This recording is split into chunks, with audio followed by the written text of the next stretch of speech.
From the broken ruins of Babylon, this is End of Days Radio.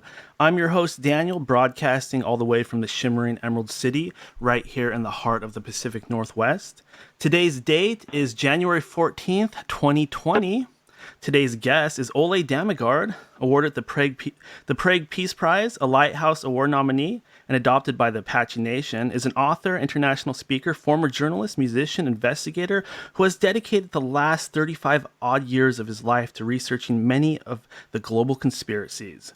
Millions of viewers and listeners around the world have taken part in his interviews and presentations. His main focus has been to find out the truth about the assassinations of JFK, the Swedish Prime Minister Olof Palme, Robert Kennedy, Martin Luther King, John Lennon, and even Lady Di. Plus the terror attacks on 9/11, Norway, Oklahoma City, and many more. He has done some 400 to 1,000 international interviews with a total of several millions of views, and is now considered a leading expert on false flag operations and is believed to be and is believed to have managed to expose and stop several planned massacres. Ole has appeared as an international speaker in the USA, UK, Germany, the Czech Republic, Belgium, Holland, Denmark, Norway, Estonia, Poland, Gibraltar, Spain, and Sweden. He was chosen to represent the people of Europe when giving a JFK memorial speech in Dealey Plaza, Dallas, Texas on November 22nd, 2016, as well as being one of the speakers at the World Peace Day in Gibraltar 2017. And this is the second time Ole is going to appear on End of Days Radio. So I'm very excited about that. There's a lot of good feedback for the first appearance. And I'm going to go ahead and bring him on the line. What's cool is we actually already have him on. So I'm going to go ahead and bring him up on screen. And Ole, can you hear me? I can indeed. Excellent. And how are you doing today? I'm doing good. Good. This is an exciting new year. I think 2019 was, for many of us, a bit of a roller coaster year where anything unhealed was coming up to the surface and needed to be dealt with. So it was a rough ride for many of us, high, low, lows. But I believe that this year is going to be a fantastic year where we're going to turn this whole tide around. And as far as your work, what have you been focused on lately? Oh, I really think that I might have stopped almost a 9/11 type of mass attack, 39 planned attacks here in Europe on the 23rd and 24th of October last year.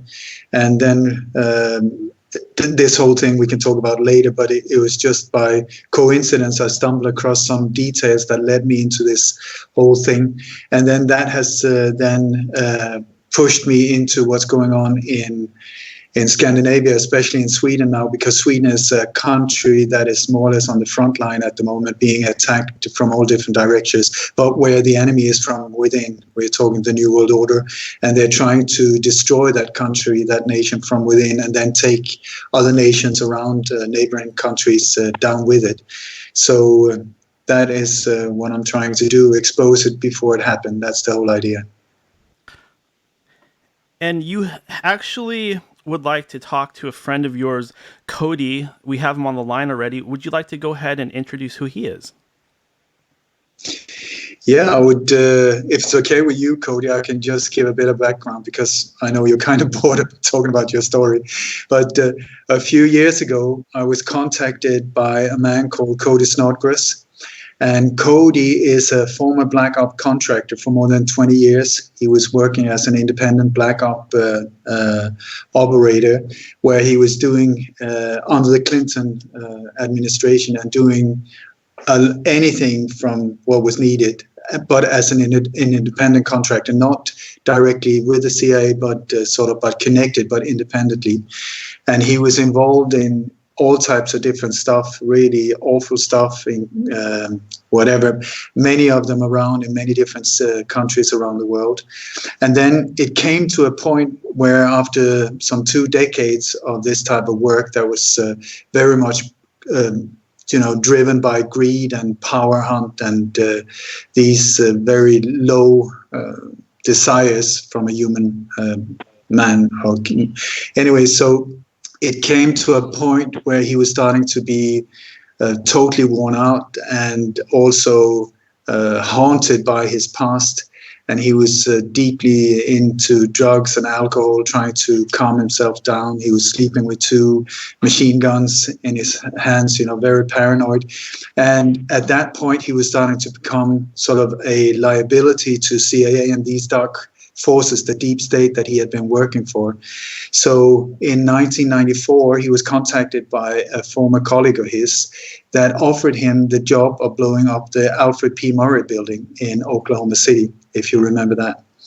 And he was offered $1 million to do this whole thing. But Cody right away understood that this was a so-called patsy job, where they were going to try and set him up and also get rid of him because they was trying to see him as a liability due to his state, with too much drinking and so on, and too many very deep secrets buried in his mind. So he turned this offer down, and from that point on, he, instead of having been an asset for the CIA and these intelligence agencies, he became a liability. And that started a whole long horror road for him, where he was actually put in high security prison, 3 cells down from where Timothy McVeigh was, the guy that was accused of having carried out the Oklahoma City bombing, and also executed. Cody was right there in a cell, very close to him, when he was led away to be executed. And after that, after he managed to get out of that situation, there were several attempts on his life. And one of them, he was lured into an ambush together with a friend of his. And they were hit with very advanced weapon technology and killed both of them. His friend died, and Cody flatlined twice in the hospital. And the first time he died, he had sort of like this classical near-death experience where you leave your body, you see your body from a distance, and then he was. They gave him this heart. I don't know what you call it, heart shock type of thing, and. So he was thrown back into his body, and then he was vomiting, convulsions. He was very near dying anyway, and so his head fell to the side, and he saw suddenly when he started flatlining, he saw on the machine it just like beep, beep, beep, beep. And that time he had a totally different experience where he went up, and in an instant. Suddenly he understood what he had done with his whole life that was so driven by greed and so buried in violence and horror and no caring about other people, just himself, very ego-driven. And he saw that, oh my God, what have I done? What have I done? And at that point, he was approached by an angel, believe it or not. And this angel said that, listen, Cody, you know that... you know what you have accomplished in your life. There's a lot of things that is not very good karma. So if you choose, you're welcome to continue to wherever you want to go in the afterlife.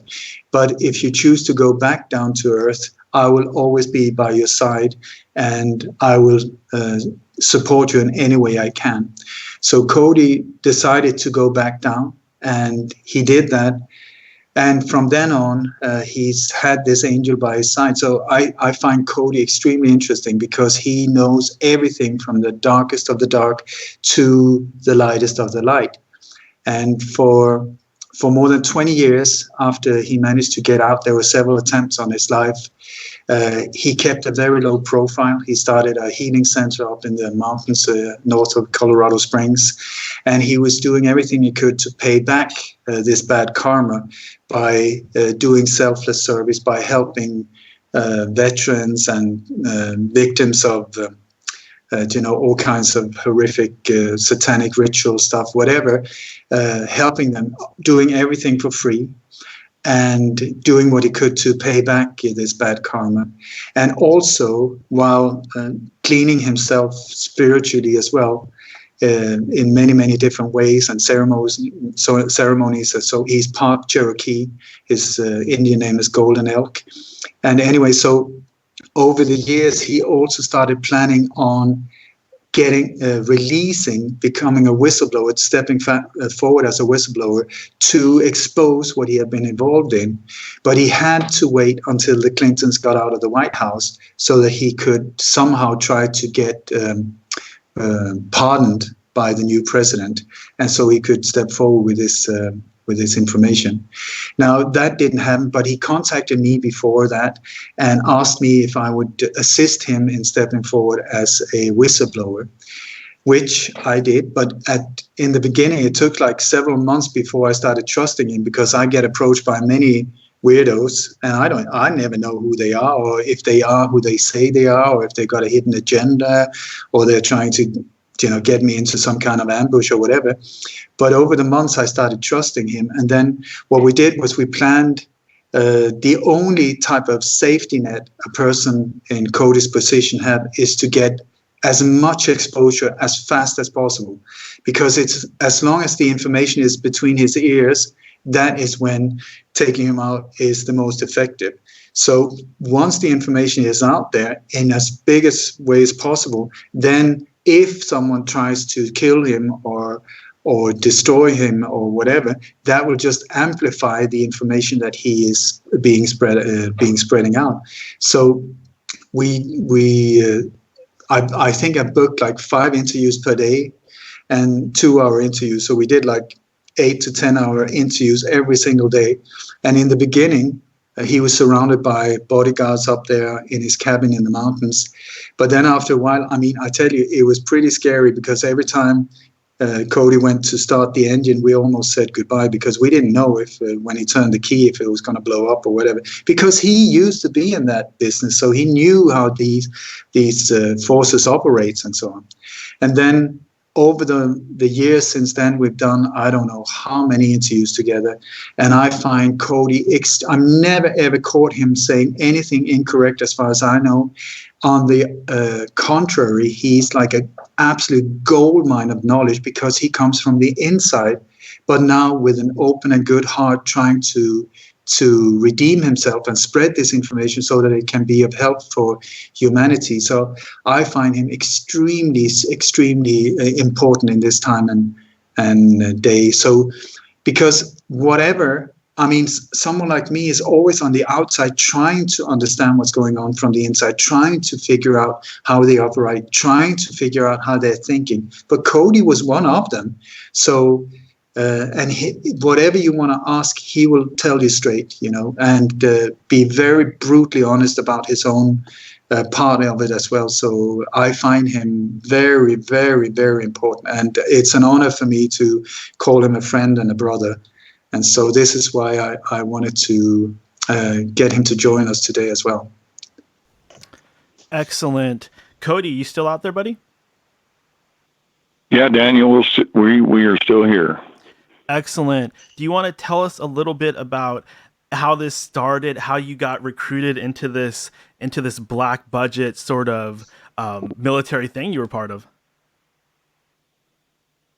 Well, here in the U.S. in 74, I was senior in high school, and then took the physics SAT test and to get into college, and scored in the top 1% in the whole United States on that. And then in 75, a CIA recruiter came to the physics department in the university, and then tried to recruit me, and I turned down recruitment at that time, and then started working with some Vietnam vet guys that had worked from the CIA over in Vietnam, and then came back. And so they trained me up pretty good. And, I got double degrees in mathematics and physics. And then I went to graduate school to work on my MS in physics. And we got into black ops up in Tulsa, Oklahoma. I was a petroleum geophysicist and a research geophysicist up there for Amoco Production Company.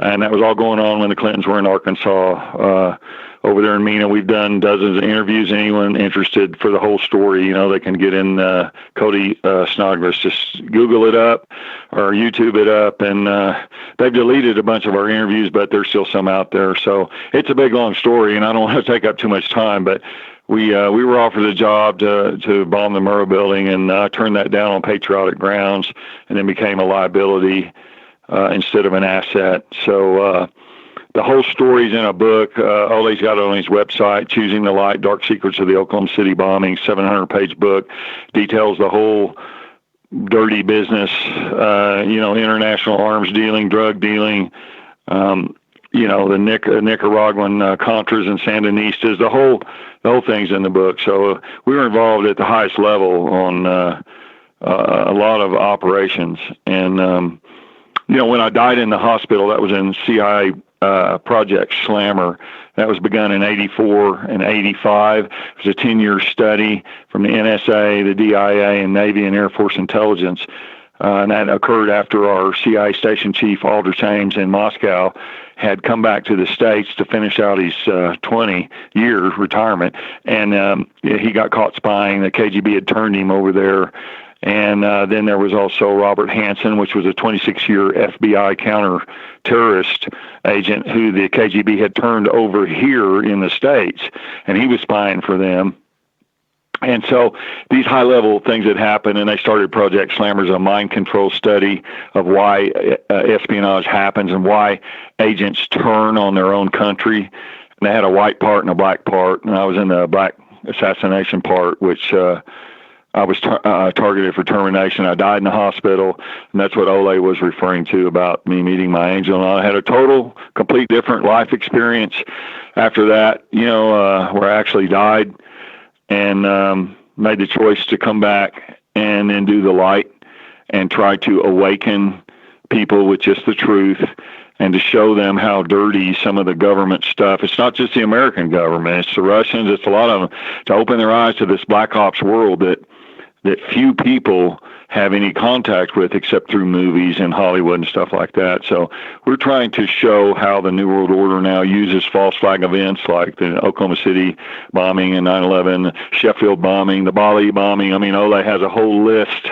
of countries, how they use mind control triggers like the shoes that they've been showing in all of these places and all of these events, and how the New World Order is using chemical sprayings, chemtrails, geoengineering to start fires, with drones and stuff. All the secret stuff that they've been doing that the average person, just doesn't really know about. And we're trying to wake them up to the fact that our world's being steered and controlled by some very shadowy, elite type, demonic or satanic or evil people trying to push us all into this new world order, that our President George Bush talked about in some of his speeches. So it's a big octopus of underground illegal arms dealing and drug dealing, like heroin from Afghanistan and triad opium from Vietnam and Cambodia and Laos and so forth.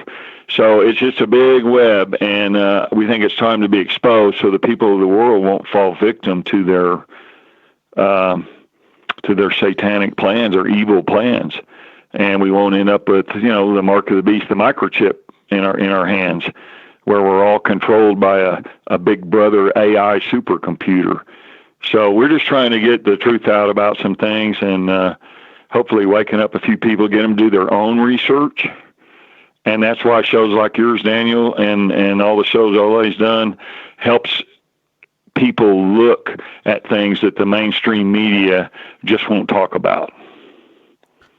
And it sounds like the Clinton administration in particular had a little bit of a hard-on for you. Pardon me? It's my understanding that the Clinton administration, Hillary and Bill, were not too happy with some of the things that you were doing. Yeah, and they had me planted with evidence, false evidence, to be thrown in prison. The judge they put me in front of was Judge Edward Nottingham in the 10th Circuit Court in Colorado. He was nominated by the DCI, the Director of Central Intelligence, George Bush Sr. The U.S. Attorney was nominated by Bill Clinton. And we had talked about them being in pedophile rings in Arkansas and the drug rings, CI Operations Centaur Rose, which I was in, and two other multiply nested operations, which were Jade Bridge and Screw Worm, were the other operations that were nested in with that one. And I was right in the middle of all that stuff down there in Mena, Arkansas, where they were moving the drugs down out of Central America back up here to the country, and then taking the arms down to assist the Contras.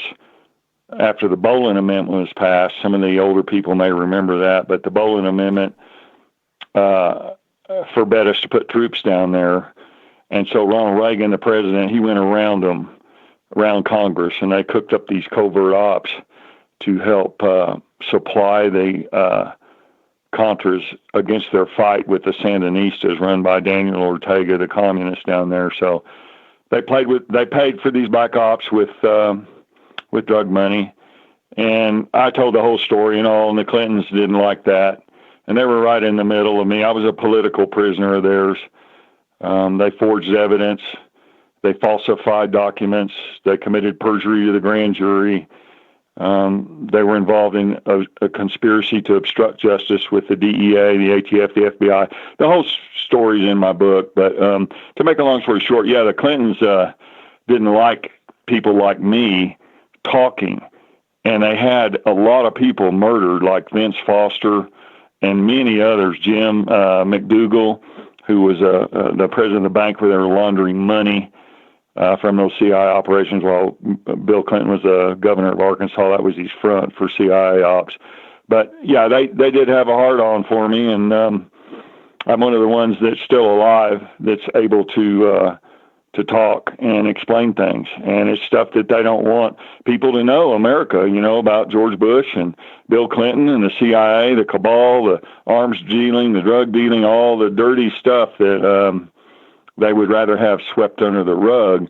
But all of this stuff affects our lives, and it affects our children's lives if they're allowed to continue with their shadow government or secret government operations.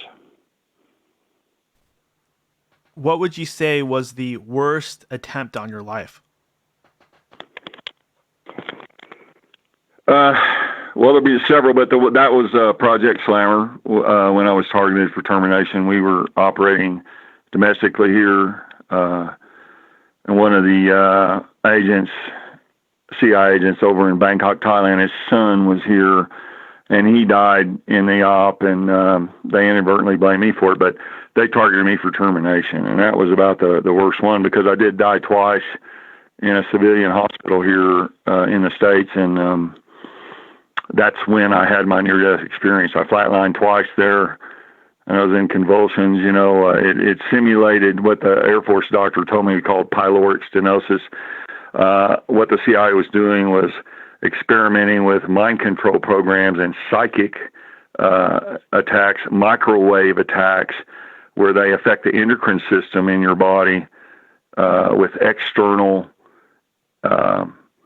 EMP-type weapons, and there's no trace.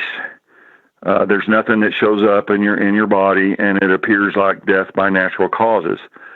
And so what this particular thing was is just, they get your endocrine system out of whack, and your serotonin, melatonin production is destabilized and gets way out of whack. And then your duodenum restricts as a consequence of the hormonal imbalances.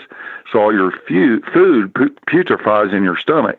So when a coroner finds your body later, it appears to the civilian doctors or whoever's working on you that you just died of food poisoning. And they had a lot of other things where they would, use psychotronic weapons. That's psychological manipulation by electronic means, where they modulate microwave fields in your cranium, in the human cranium, and they cause brainwave pattern changes. They can also hit your heart and make that nerve that sends the signal to beat your heart. They can cause your heart to go up to 300 beats a minute fibrillation, or they can slow it down. And then when a coroner finds you later, you died of a heart attack. And so death by natural causes, and they were experimenting with all this stuff in several MK Ultra type projects. And the project that I was in was Project Slammer. So that would be the worst one, that I was in. It took me approximately 6 months to recover from that. I was in excellent shape, running 5 miles a day, and I trained in martial arts for over 20 years. I was a real good shape thing. But that one, if I hadn't had help from the spirit realm, I would not be here. And Cody, So that was the worst one. It was horrible.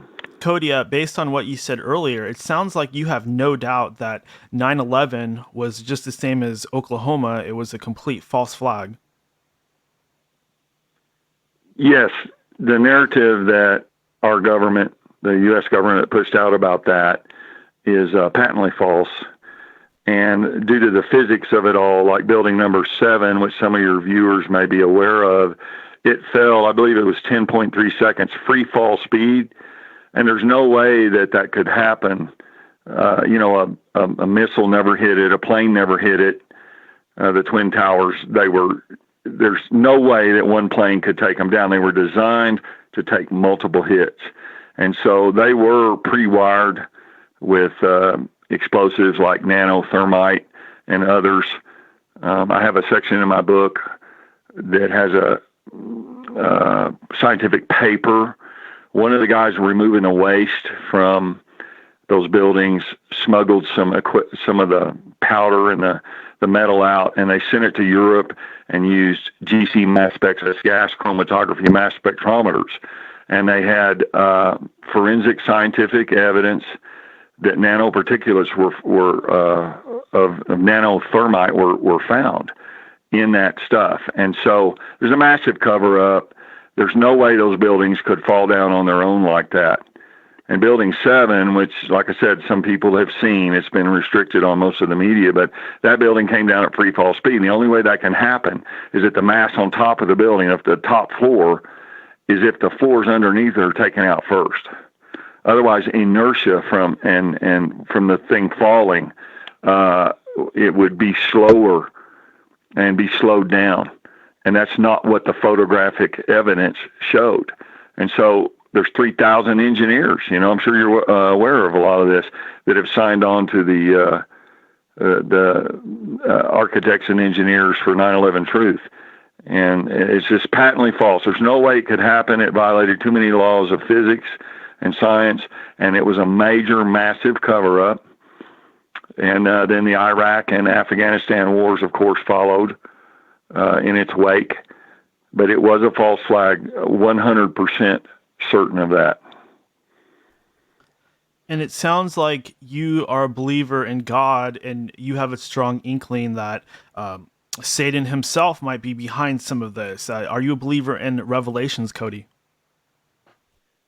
Yes, I mean I have a Bible here. In fact, I'm holding it in my hand right now. It was given to me in 1963, and I've studied a lot of religions. Some of my martial arts masters over in Japan that we studied with are Mikyo Buddhist priests. They're into Buddhism and reincarnation, all that kind of stuff. But after I died in the hospital twice, I had no idea that the spirit world was so real, and so I began many years of studying and learning the higher things, and it's all very real.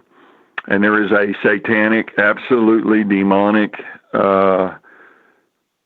power that's behind many of these false flag attacks and the New World Order. Just like Nazi Germany, they had the SS Occult division, which was based on demonic power days and Druid priesthood stuff from thousands of years ago.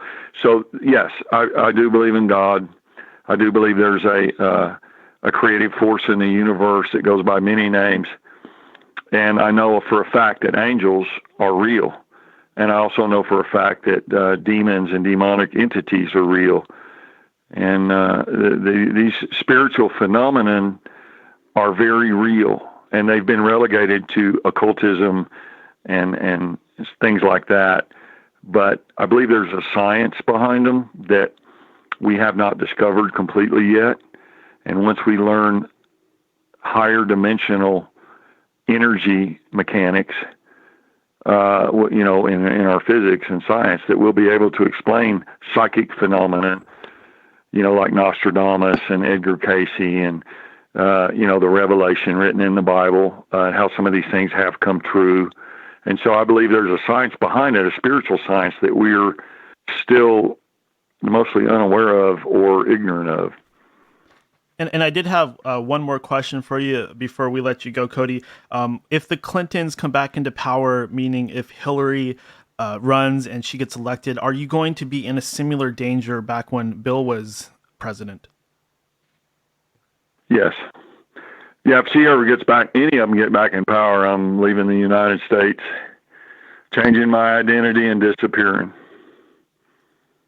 I can't say that I blame you. Did you have anything else that you would like to say to my audience out there, Cody? Only that, we're all spiritual beings of light, and we're all brothers and sisters of the one creator, whatever name you want to call that. And we should look towards unity and truth and bond that with love, because love is the most powerful force in the universe. And these New World Order people try to keep us fearful and keep us in chaos and try to control our mind to keep us down in the lower ego mind. And so we need to look for commonality and unity, not separation and fear. And that's about a basic message, And we're all one. Excellent. I really like that. And can you tell us one more time how we can keep track of you? Maybe give your book name one more time and anything else you'd like to plug?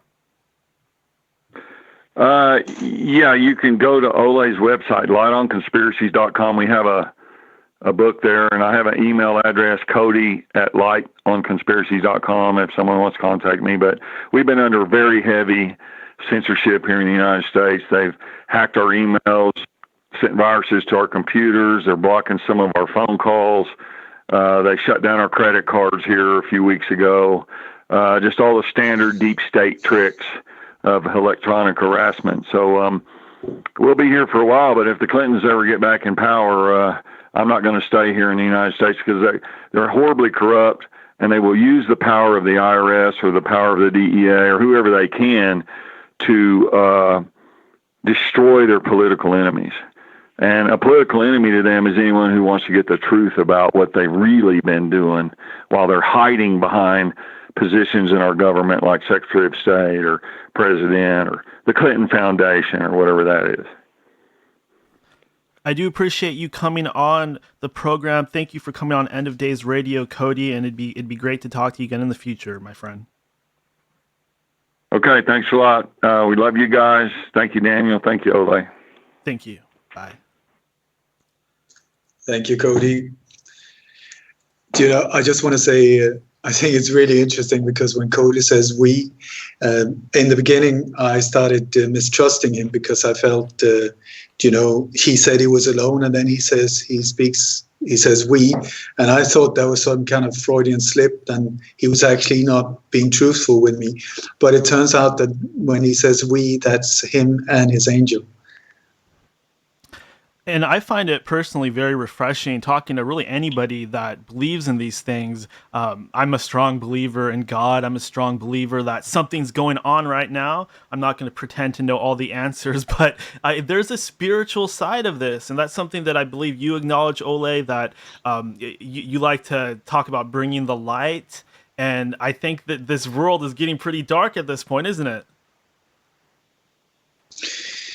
It depends on how you see it. I think very much this is a spiritual battle. We're down sort of on the street level, trying to run around, exposing things in the mud.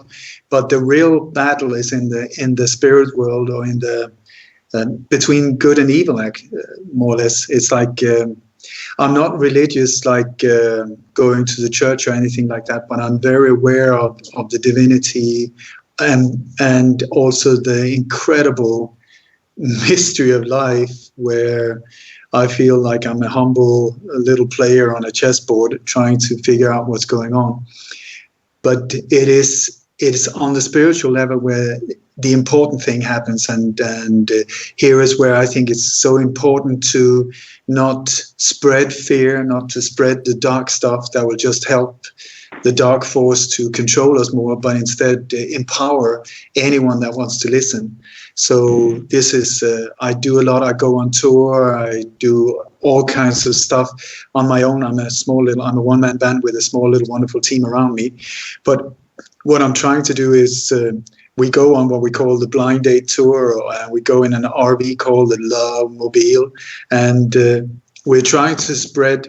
I talk about death and destruction and bombs and you name it, false flag operations, mostly to expose how they're being carried out, so that we don't buy into this these psyops and this propaganda machine that is just pumping us from all different directions, but all the time with the intention of lifting and empowering and giving people hope and making people find a new family among other people that have become sort of awake to what's going on, because so many people are so afraid and so alone and so isolated. And my intention is to bring us all together like an invisible big global family that are being pulled together in hard times.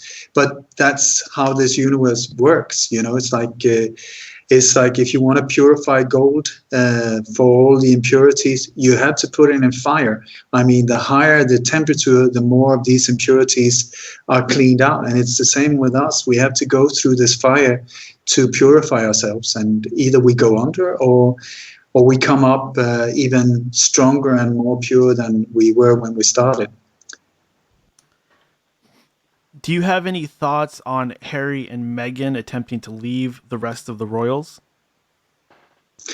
Could you say that? Could you say that again, please? Absolutely. Harry and Meghan are trying to disassociate themselves from the UK royal family. I was just wondering if you had any thoughts on that whole thing. No, I try to focus on my area. My area has become like top political assassinations, exposing what actually are going down with these operations and what went down, why these often very positive and strong people were destroyed. That, and also so-called false flag operations, state-sponsored terrorism, that is where I focus and try to make a difference, because it's so easy in this world of conspiracies, because there are a lot of them going on, even though most of them, I would say, are connected to the same octopus type of network, global network, like a massive big octopus. But it's if you're all over the place, which I find many people are, there's no power behind you. There's no weight behind your words. If you are just like spreading all out of this information, but without any kind of structure, and it just makes you sound absolutely crazy or tinfoil hattish.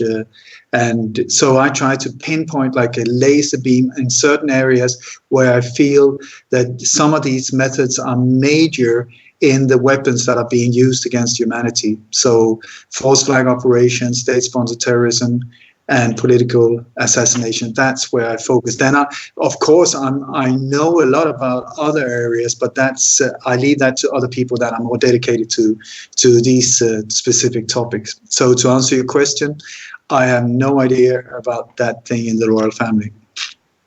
Okay, I suppose I was just a little bit wondering if it might be connected to the what I think is a murder of Lady Di. But I do have another question about recent news. This would be, Ole, do you have any thoughts or opinions on the recent Jewish attacks in New York City? Here we come into a touchy area, because it's like a false flag operation is an old naval term where it's an actual psyop, where the attacker or the attacked one is actually the attacker. It comes from the old marine world or the naval world. When Great Britain and Spain and Holland was traveling around the world, trying to conquer, going in, invading, destroying, rape and plunder everywhere. And that worked fine for many times, because their military power was so overwhelmingly strong compared to many of the enemies.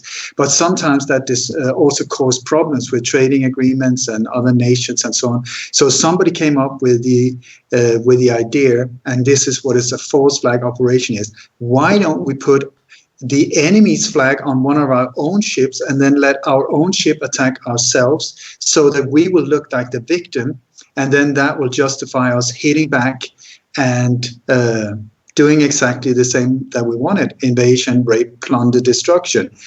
But in this case, through this PSYOP, this psychological operation, we will look like the victim, and it would be like the rest of the world would even applaud us, saying, oh my God, how brave they are and how fantastic they have managed to defend themselves. And so they will support you, these forces attacking, destroying, or whatever. And so many of these things that are happening in the world today are based on false flag operations. Now, you are talking about attacks on Jewish churches and so on. And I tell you, it is very hard for me not to say that these are false flag operations. Many of them dare to show, as a PSYOP, to take the way, sort of the eyes away from Jewish forces, saying that, oh my God, they're the victims, instead of understanding that in many of these operations, they're actually the attacker, attacking themselves so that they cannot be criticized or questioned about other operations. Because when you look up what is going on in the world today, I tell you, it's very, very hard to get away from not seeing that there's a massive Jewish power behind a lot of dark stuff. And I know this is a perfect way to get shut down and taken off the internet and blacklisted and whatever, but it is the truth. It is, I mean, I don't know any Jewish people, whatever. I mean, most of my friends are foreigners, black, white, Jewish, Sikhs, Hindus, not so many Jewish, but that's only because I live in Spain. And as far as I know, there's not so many of that faith here. But so it's not that I'm pointing at any group or that I dislike any group. It's just like when you look at the power structures behind a lot of these things that are going on, there is a hell of a lot of them pointing in the direction of Jewish individuals and also the state of Israel, backed by Saudi and with the US underneath it. It's a very, it's the New World Order structure. And if you listen to the Elders of Zion, you can go to my website. There's an audio book where you can just, when you listen to what that book says, it describes the situation in the world in great detail. I can tell you that. So it's a bit of an eye-opener. Is that what's happening with this current situation that's going on with Trump and Iran? Is this a manipulation all based around Israel? Once again, I focus on false flag ops and political. I don't know the bigger picture. What I can tell you is, I'm speculating now. I believe that there's a whole different thing going on in that operation. There's so many weird things around this Ukrainian flight hitting in Iran and being first they point at Trump, then this whole assassination attempt.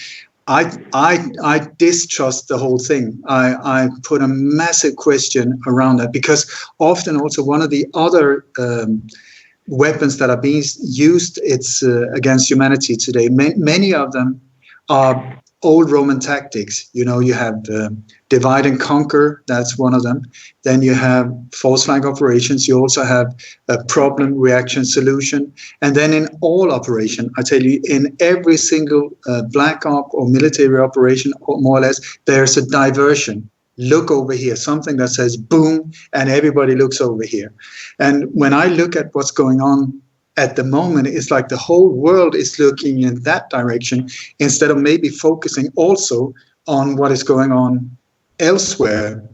Because, you know, many times or several times when I've been doing tours and on conferences around the world, there's been more than once where people have come up to me afterwards and said, it's incredible. You have just described, when I've been talking about false flag operations and how they're carried out, like I remember this guy in I think it was Gothenburg, Sweden. He came up to me and he said, you have just described my profession in great detail.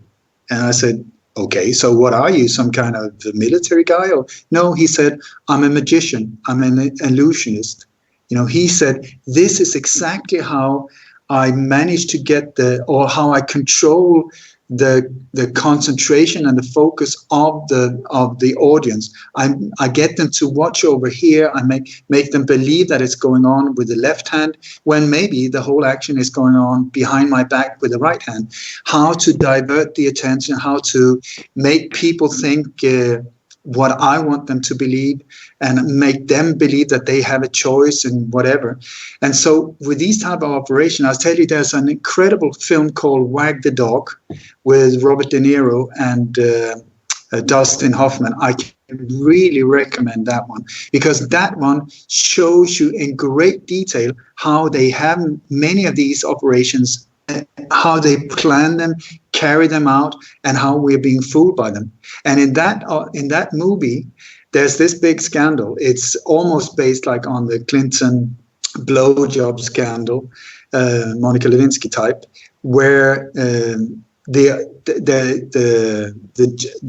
president is facing this massive scandal. So they call in this expert, this fixer guy, who is a low-key individual played by Robert De Niro, who comes in, and what they do is they get the president the hell out of the country. They send him to China, I believe. And while he's out there, they have to sort this scandal off, because it's just about to erupt. This whole thing is just about to explode in their face and make a massive big problem for the administration that is in power at that time. So Robert De Niro, he starts rearranging stuff, and also he calls in a film director, that's Dustin Hoffman, and together with him, they make up this whole thing where they start leaking out information about a possible war in Albania, a war between the US and Albania. There is no war at all, but the way they manipulate media by leaking out information in the way they do it, without saying that, yes, we are at war with Albania, they leak that there is no ongoing war at the moment. So the press is like, what do you mean, is there war? And they get them to run that whole thing as if there was a war, but there is nothing. The whole thing is a massive hoax to divert the attention away from the scandal of the president. So here, I tell you, when I see all of these very, very strange things coming out from that alleged plane crash, when you look at the film, the photos from the crash site, it's very, very strange. Where is the plane? There's hardly any debris from the plane.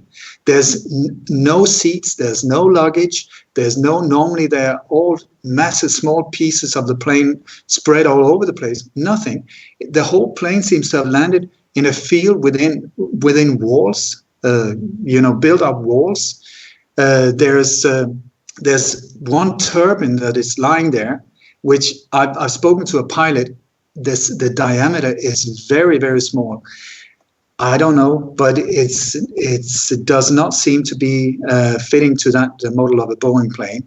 Then you have Cody was mentioning these shoes. I can come back to these shoes again, because the shoes that are left in the forensic evidence are often used in an incredible way as a mind control trigger.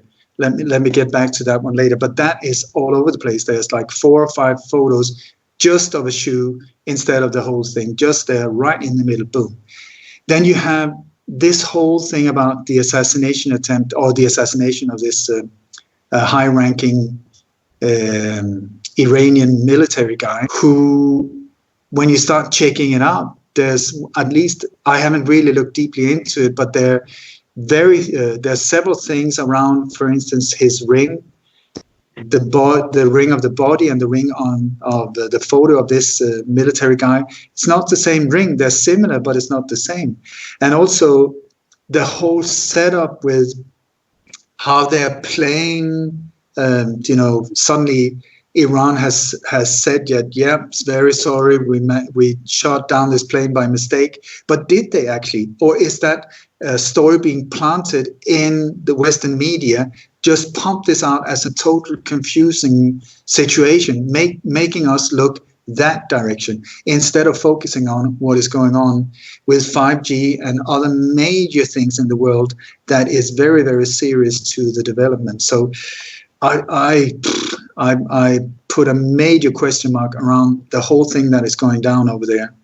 And also, it seems like there's a massive attack on Boeing, because many of these crashes, I would say more or less all of these airplane crashes that have been in the last 5-10 years, as far as I know, all of them are Boeings. And there's a special, it's like a little USB memory that can be put in to that. It's called something, a friend of mine, a former fighter pilot and also commercial pilot for many years, Field O'Connell. I can't remember what the name is, but that little device makes it possible to remotely control that airplane and take over, so that the pilots they have no say whatsoever. And they say that is to protect the plane, so that should there be a hijacking, that it can be remotely controlled. And there's even gas inside the planes that can be released to put the whole everybody to sleep on board. I mean, what is that? But depending on who has the control over this remote control little software, that plane can also, be controlled and taken into enemy territory or planted right straight down into the ground. So there's so many different layers to this one. So I believe that it's very important not to just jump into conclusions, jump into an understanding of what you think is being played out. Because in this world, the world that Cody used to work in, it's smoke and mirrors. I mean, multiple layers and things, different operations at the same time, all there to create confusion and maybe cover up something that is something totally different that is going on underneath the surface. Because the New World Order and the Rothschilds have been trying to get a third world war going through a war with Iran. But a major reason why Iran and North Korea is being targeted is because they're one of the few countries left with a central bank intact, which is not controlled by the Rothschilds. So it's like, what is going on? I am one that do not know for sure. That I can guarantee you. And what I find interesting, a lot of people out there, they kind of have a misconception where they'll say things like, if you bring up 9/11, they'll say things like, well, people would talk. Why isn't anybody talking? But we just had that with Cody. We have somebody that was on the inside and did choose to talk, and his life was being put in danger. That is why people don't talk. Yeah, they have a lot of ways to, Hey, still there. Cody. Yay! Yeah, like, Edward Snowden and, the NSA whistleblower William Binney and Thomas Drake. I've talked to him, and the CIA whistleblower John Kiriakou, who is blowing off the whistle on the corruption down at Guantanamo Bay. And just recently, we've had another whistleblower step forward, Dr. Gregory Ford, who was in Iraq, and I witnessed a lot of stuff over there, and they tried to shut him up, and MK Ultra mind controlled him with drugs and stuff to shut him up, and did a microwave do a directed energy weapon attack on him. He had a stroke, 5 weeks in the hospital. They have a lot of ways to silence whistleblowers. They can plant you with false evidence, put you in prison, and then they can hold your pension and your money over you. And a lot of people sign national security oaths, and you can get 10 years in Leavenworth federal prison if you talk about things. So, yeah, it's whistleblowers do occur, but they're pretty rare, and you have to have a lot of stamina to stand up against all these tools in the tool bag that the shadow government in the United States will throw at you. It's also, I want to point out that about a month after I helped Cody step forward as a whistleblower, there was a very, very intense month where, neither Cody nor I knew that if you were going to survive the day. And also, I didn't know with attacks on my family, very scary days. And then about after a month, it started calming down, and we felt, thank God, everything is okay. And then there was a head-on collision where Cody was almost killed. A car that went straight in and totally ruined, smashed his car to smithereens.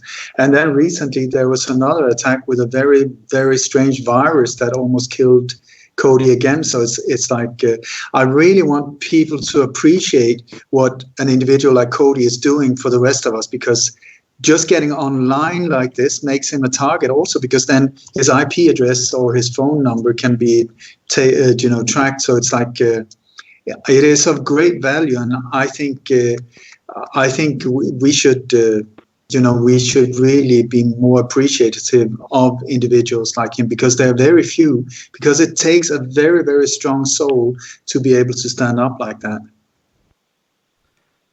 Ole, have you been hit by any of this psychotronic weaponry? Any weird feelings in your heart or anything like that? I actually have, but I wasn't aware of it at the time. I've had several different strange things happening.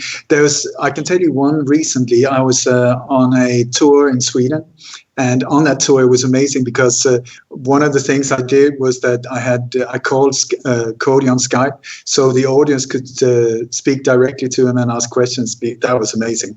But anyway, I was in Stockholm. And normally I'm very well prepared, I tell you, and I'm super sharp. I've got everything in order, and so that I can deliver. That's very important for me. And this day I had only slept like 4 hours or so, but I just felt I was confused. I was all over the place. I felt shit. I should have slept more. And like if there's a whole audience in front of you, that's not a place to mess up. So after half an hour, I just said, "Listen, can we just take a little break here? I need some fresh air." So I went out, and while I was standing outside getting some fresh air, trying to come on, wake up, like this, there was this guy. His name is Anders Sydborg, I believe, and I've never met him before, never seen him, but apparently he's quite well known in Sweden, because one of the things he does is he travels around with very advanced measuring equipment and measure 5G installations or Wi-Fi stations or mobiles, and to show what kind of radiation that is being sent out there. And he's been traveling around with Professor Ole Johansson from the Karolinska Institute in Stockholm. So he is the real deal, apparently. But like I said, I had no idea who he was. Anyway, so he came up to me and he said, "Are you aware of the radiation that was going on while you were speaking?" I said, "No, I had no idea." And then he showed me the measuring equipment, and maybe you can confirm these numbers, because he said, if you look here, and he showed me, and it was 217 microwatts per square meter, I believe it was. And he said, when you were speaking, it was almost 200,000. So it was like, I don't know how many thousand more times than we were seeing, 1,000 times more. And he said that was, he had been sitting like 8 meters from where I was sitting, so that was a calculation. And he said that also the magnetic field around where I was standing was very, very strong. So I said, okay, but how is that possible? And he said that he wasn't sure, but he said it could not be by natural causes. But he said that most probably through the headset I was wearing, which was a wireless headset, he said through the IP address of my laptop and then into the headset, that would be one way of sapping me like that. So I don't know, but after the intermission, when I got back, there was no radiation. I was back on track and I delivered, boom. And it was a very different experience. That was one of them. I've had several different ones like that on tour. And another thing, at another place, more or less every place we went and where I talked, there was some weird thing happening. And one night, I did my presentation and we were just about to load the RV with all the equipment and stuff. I come out, it was 2 a.m. in the morning. And I opened the door, the RV had been locked and alarmed, alarm, what do you call it? The alarm had been on, open the door. It stinks of marijuana. I was like, what the hell? It was very heavy. The smell was really heavy. So I went and got some people out there and said, please, can you please just go into the van and see what you're saying? Is that wet socks or is it some? Everybody came in. The people that came in, everybody said, "Oh my God, it's marijuana!" And I mean, we had nothing in the car at all. So I got the host for this event. I got him out or her out with a camera. I said, "Okay, please, can you film me here?" So she filmed me. This is.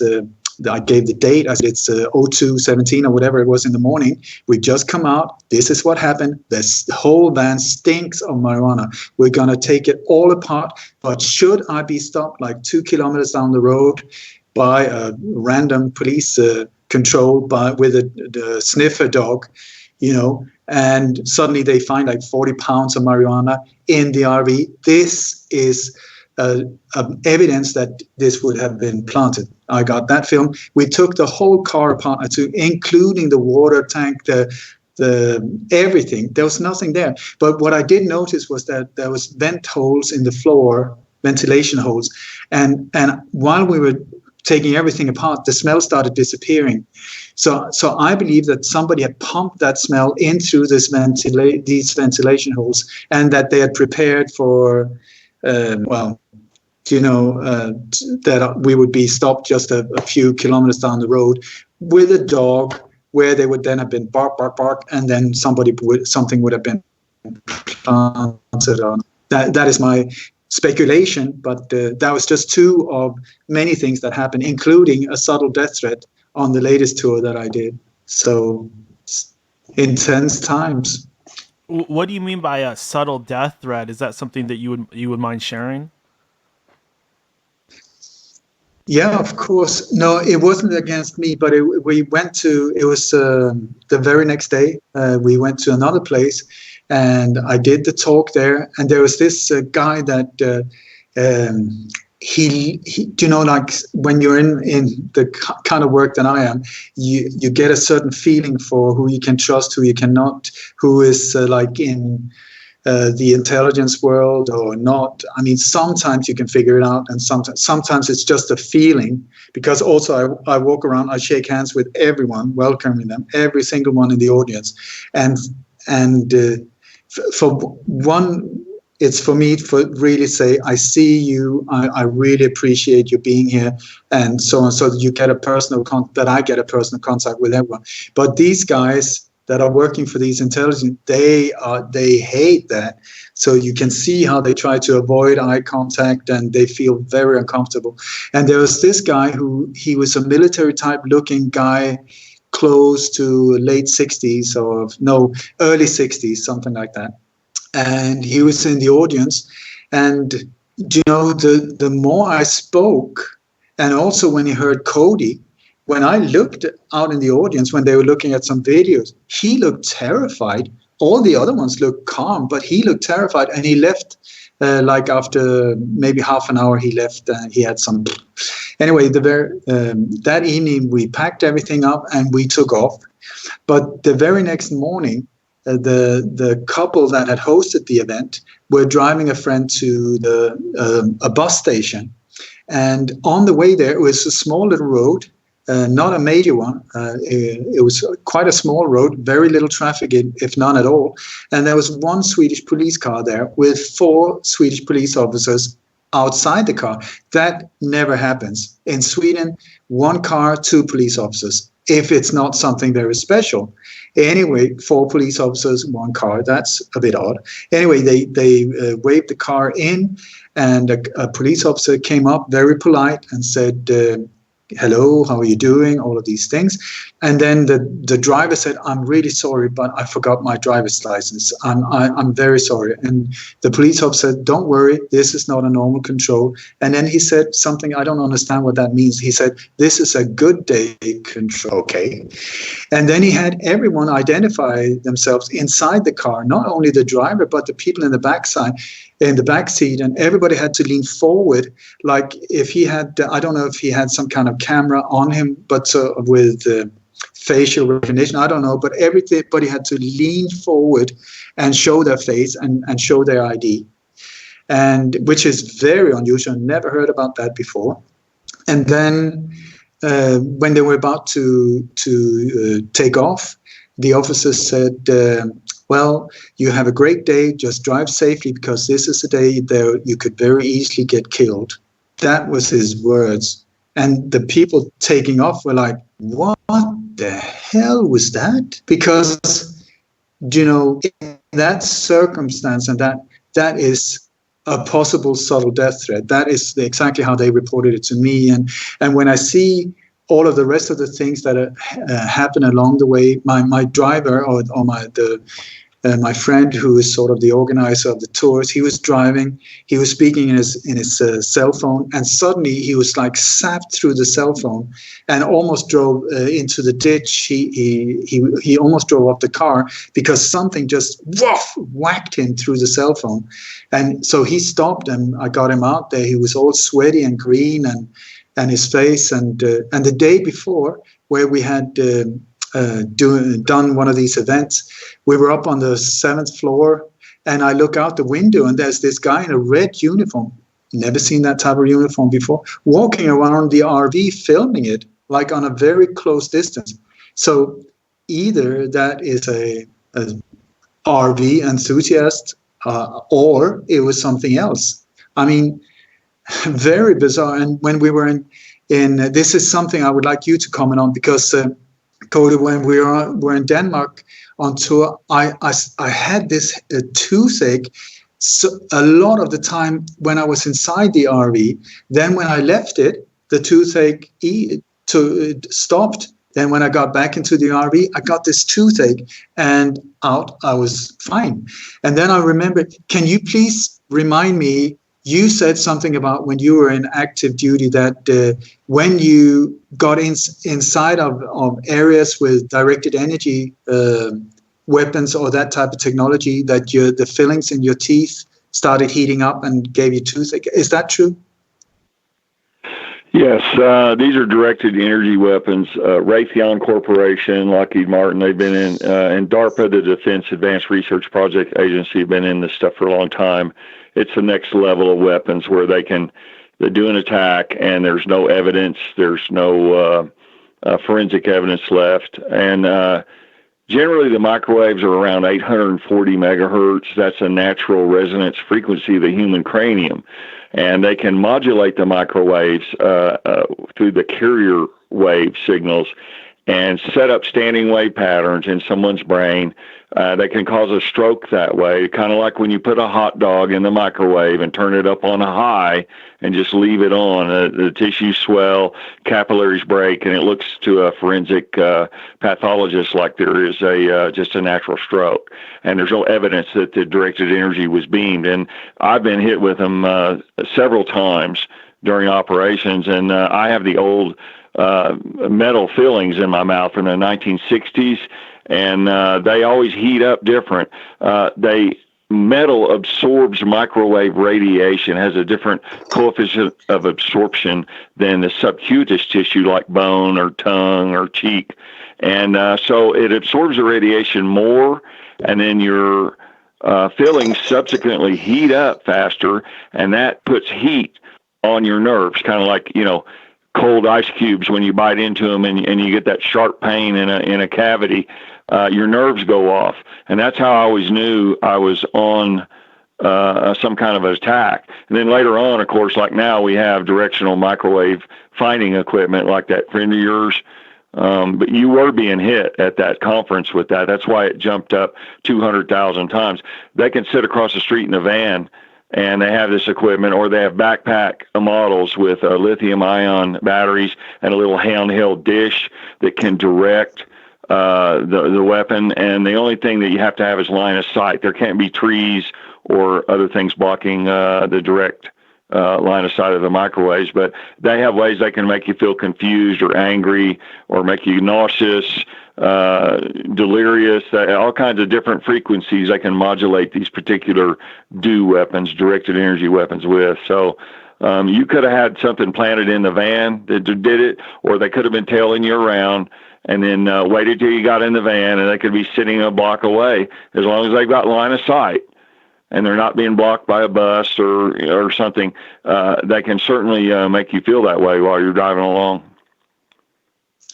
Cody, can I ask you? I did another conference in Holland, and I was talking about false flag. It's false flags. It's when that topic comes up, that is when my website, my videos often get shut down or whatever. It's when that topic, it's specifically that topic. So I know that they don't want that, how these false flags are carried out. But I was doing this talk, and we were a group of speakers, and it was only my talk that was being affected. But there were two setups of cameras and audio systems. And while I was giving my presentation, people said that they noticed like a very high-pitched note in the PA. I didn't hear it because I was sort of behind the PA. And also people that went out for a smoke, they saw that there was this vehicle, I think it was some kind of van or police car that was circling the block the whole time, round and round and round. And afterwards, when everything was done and they checked the footage and everything, the footage was perfect. But it's exactly when I started talking about false flag, the sound was erased on both audio systems. How can you do that? Do you know? Well, they can do it internally or externally. If they have some kind of internal control, then they can, fudge the audio carrier wave.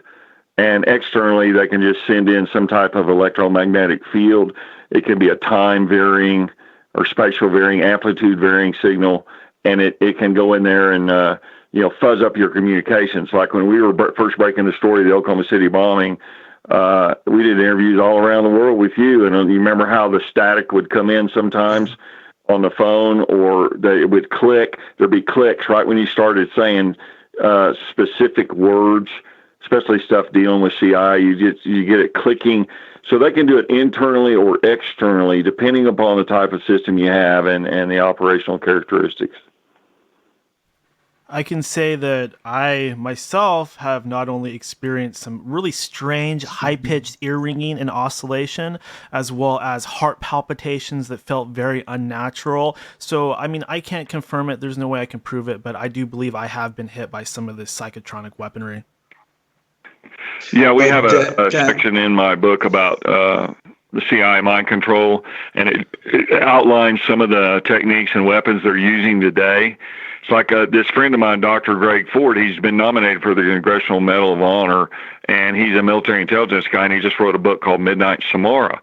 But a couple of years ago, before the book came out, I was helping him work on it, and it was just fixing to come out, and he was sitting there reading a book on the beach house he has, with the window open about 3 a.m, and he had his dog, German Shepherd type dog, Izzy, beside him, and all of a sudden he started getting confusion, ringing in the ears, just like you're saying, Daniel, and he felt very disoriented, very strange. He stood up, he knew something was wrong, and his legs got really rubbery and weak, and he started hollering at his girl, Kathy, call 911, call 911, and so he passed out, and then he was in the hospital 5 weeks with a stroke.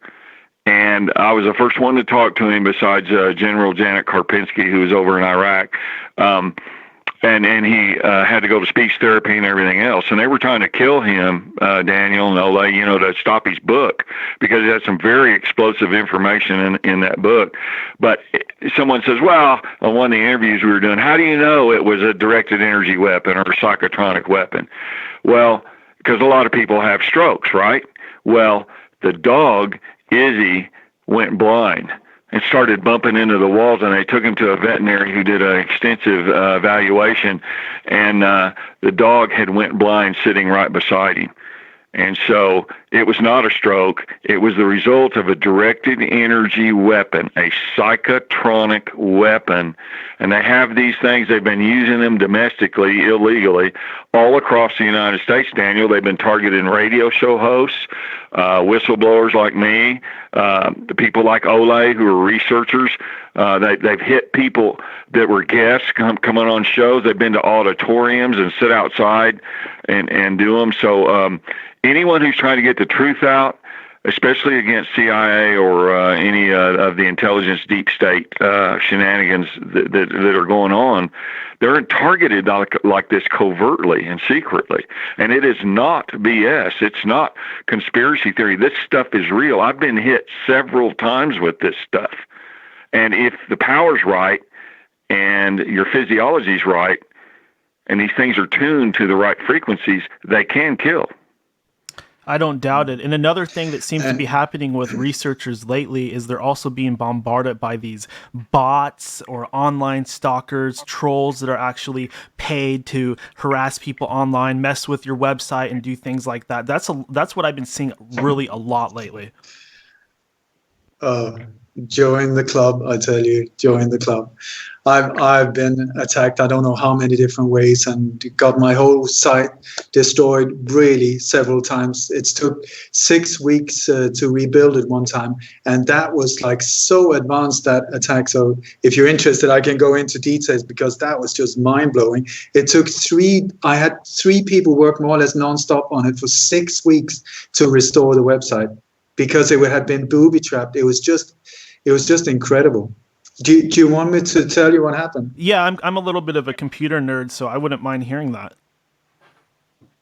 Okay, so it was we were transferring some stuff from GoDaddy, which it's a hosting company, or where you buy domain names. And I've been working as a webmaster for many years, so I've used GoDaddy so many years, and they've been excellent. You know, the service, the support, everything working super duper. It's an American company, as far as I know, based in the US. And so we were going to do, I can't remember what we were going to do, but we were on the server anyway, and we had an account with GoDaddy where we paid for unlimited space. And in my world, unlimited means unlimited. There is no limit to it. Anyway, so one day my email started having problems. I couldn't receive or send and we went through all the settings. Everything was the way it's supposed to be. I mean, I had a webmaster. I'm very skilled at this as well. Everything was set. So we called the support saying, listen, can you please help us? Because something is weird here. And this woman said, not a problem, but it seems to me, she went through the whole thing, that you have exceeded the limit of space that you're paying for. And I said, but how is that possible if it's unlimited? Well, she said, this is what I get. You get, she showed us there was sort of like some of these things were on the red. We were sort of up there. And she said, maybe if you free some space, that could get the mail service to work properly again. So we thought, okay, fine. That sounds bizarre, but let's do it. And then GoDaddy has this system so that when you're on the server, you log in like through FTP, and then sometimes it will guide you saying, you know, some files are not in use and can be deleted and so on. And there was this folder that said partly backup 2017, something like that. And then my webmaster asked me, what is that? And it was quite big. It was quite a few gigabytes. So that could sort of, if we deleted that maybe that could sort the problem. So I said, I don't know. I don't recognize it. But I mean, my website is massive, lightonconspiracies.com. And Cody's book is /Cody. Anyway, so I said, I don't know. And so he checked, and the program said, these files are not in use.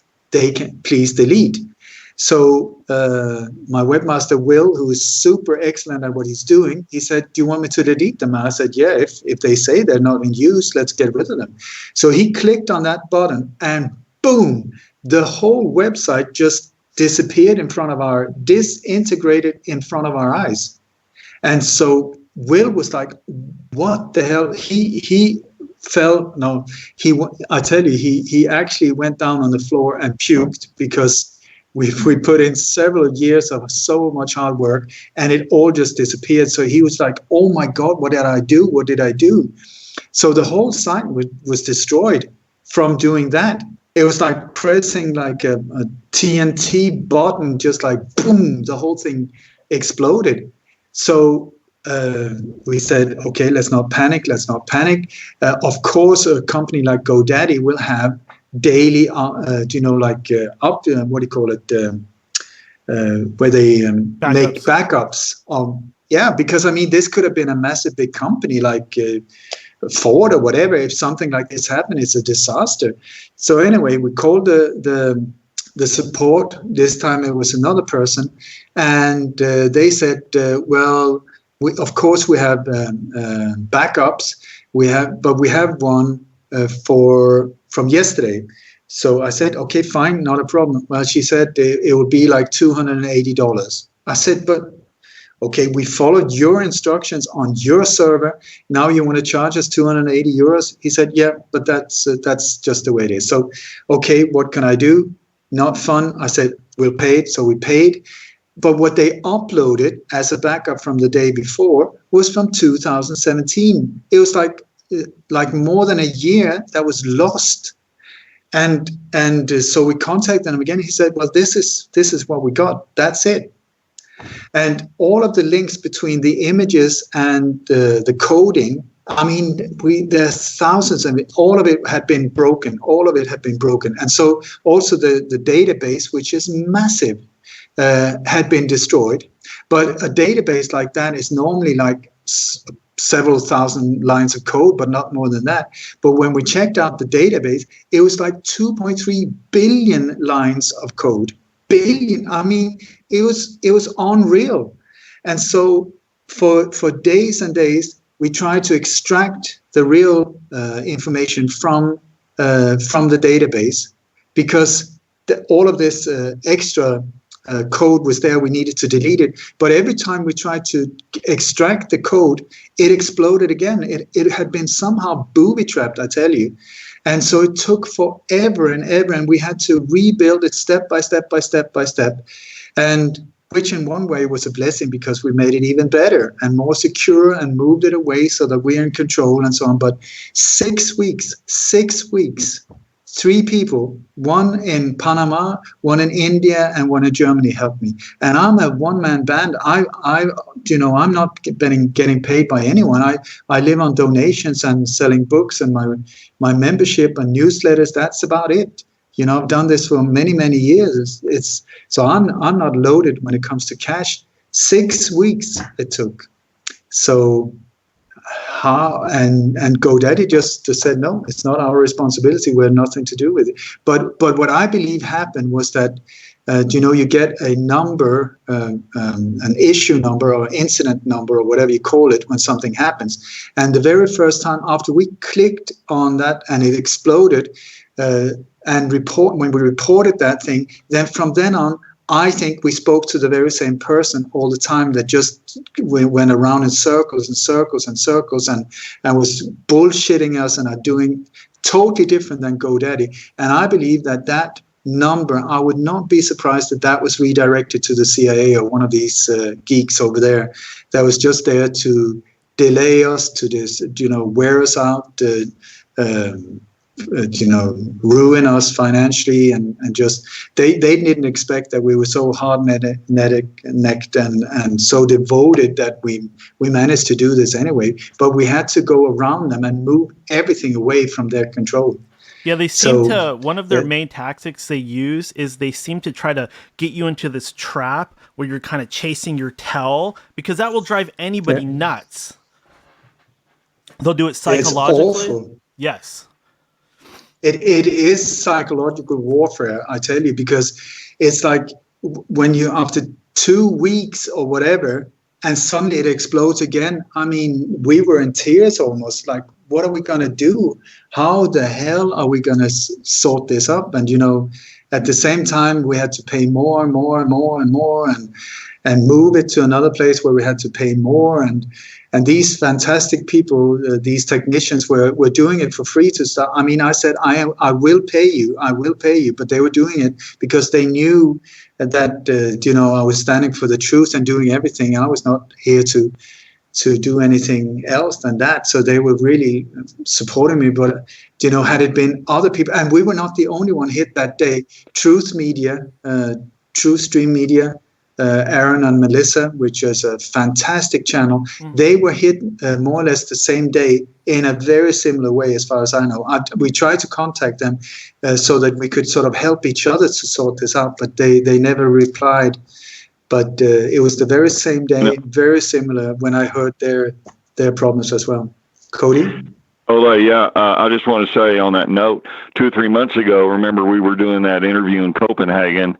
I was here in the States, and we were taking Q&A from the audience, and one lady asked me a question about that, my near-death experience in Project Slammer. When I started talking about CIA Project Slammer, my phone just clicked off and went to dial tone. Then the next day here, our modem just totally was wiped out. Okay. Then the next day after that, both mine and my girlfriend's credit cards, they're in 2 different accounts in 2 different banks, totally non-related in different names. Both of them stopped working at the same time. So they hit our credit cards.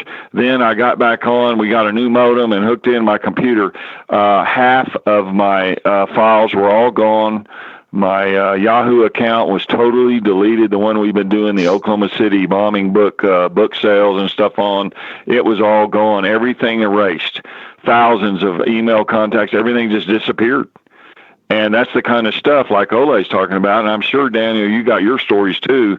I talked to John B. Wells, the producer at Caravan to Midnight, and several other talk show hosts off air, and they've all been having the same type of problems. They've been hit, they've been harassed, they've had strange headaches, all kinds of strange shadow government harassment because they're trying to stop the truth.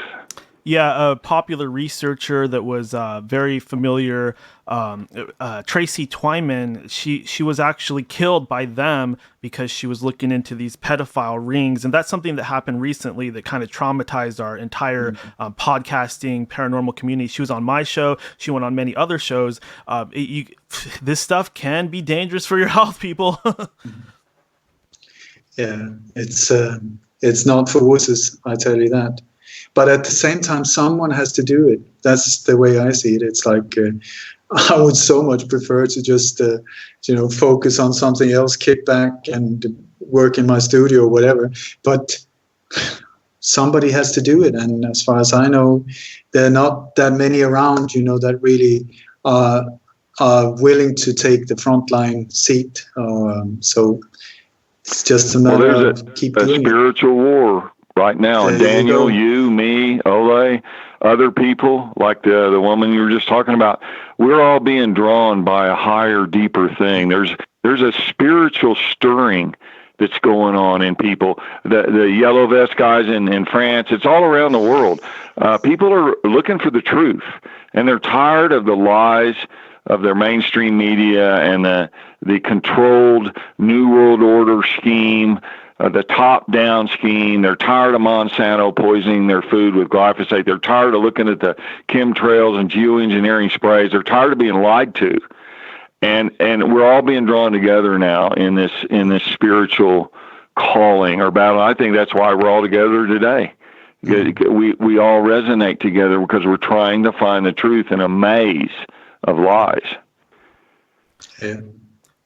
And this is what is so wonderful, I think, because, for instance, if you take a country like Sweden, this has been Sweden is it's not where I was born, but I grew up. I lived there many years, and I tried for so many years to wake people up and say, listen, check see what's going on, because Sweden is one of these countries that are being used as a test run place where they test out new technologies or cashless society, whatever, because the Swedish are very lame when it comes to very afraid of conflicts, very afraid of standing up. So they test these things out there to see how fast can we push this on them.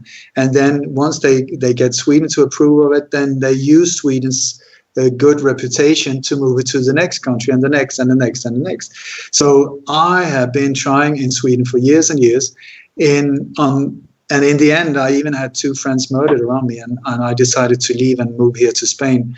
But what is happening now after all of these years, because I gave up on Sweden, I just felt, okay, fine, I will focus on the rest of the world and people that are welcoming this type of information, like in the US in certain areas and the UK and Germany and so on. So I've been doing that. But now, just like a year and a half ago, something like that, suddenly there's this incredible spark that has ignited in Sweden, and that the shift is very, very massive. I find it absolutely incredible. And this is also when I do a lot of tours in Sweden. It's fantastic. I meet all of these amazing people that are so on, they're so switched on suddenly from being asleep, and then boom, they're on, and where this whole spiritual thing is a part of the whole thing also, to just lift it.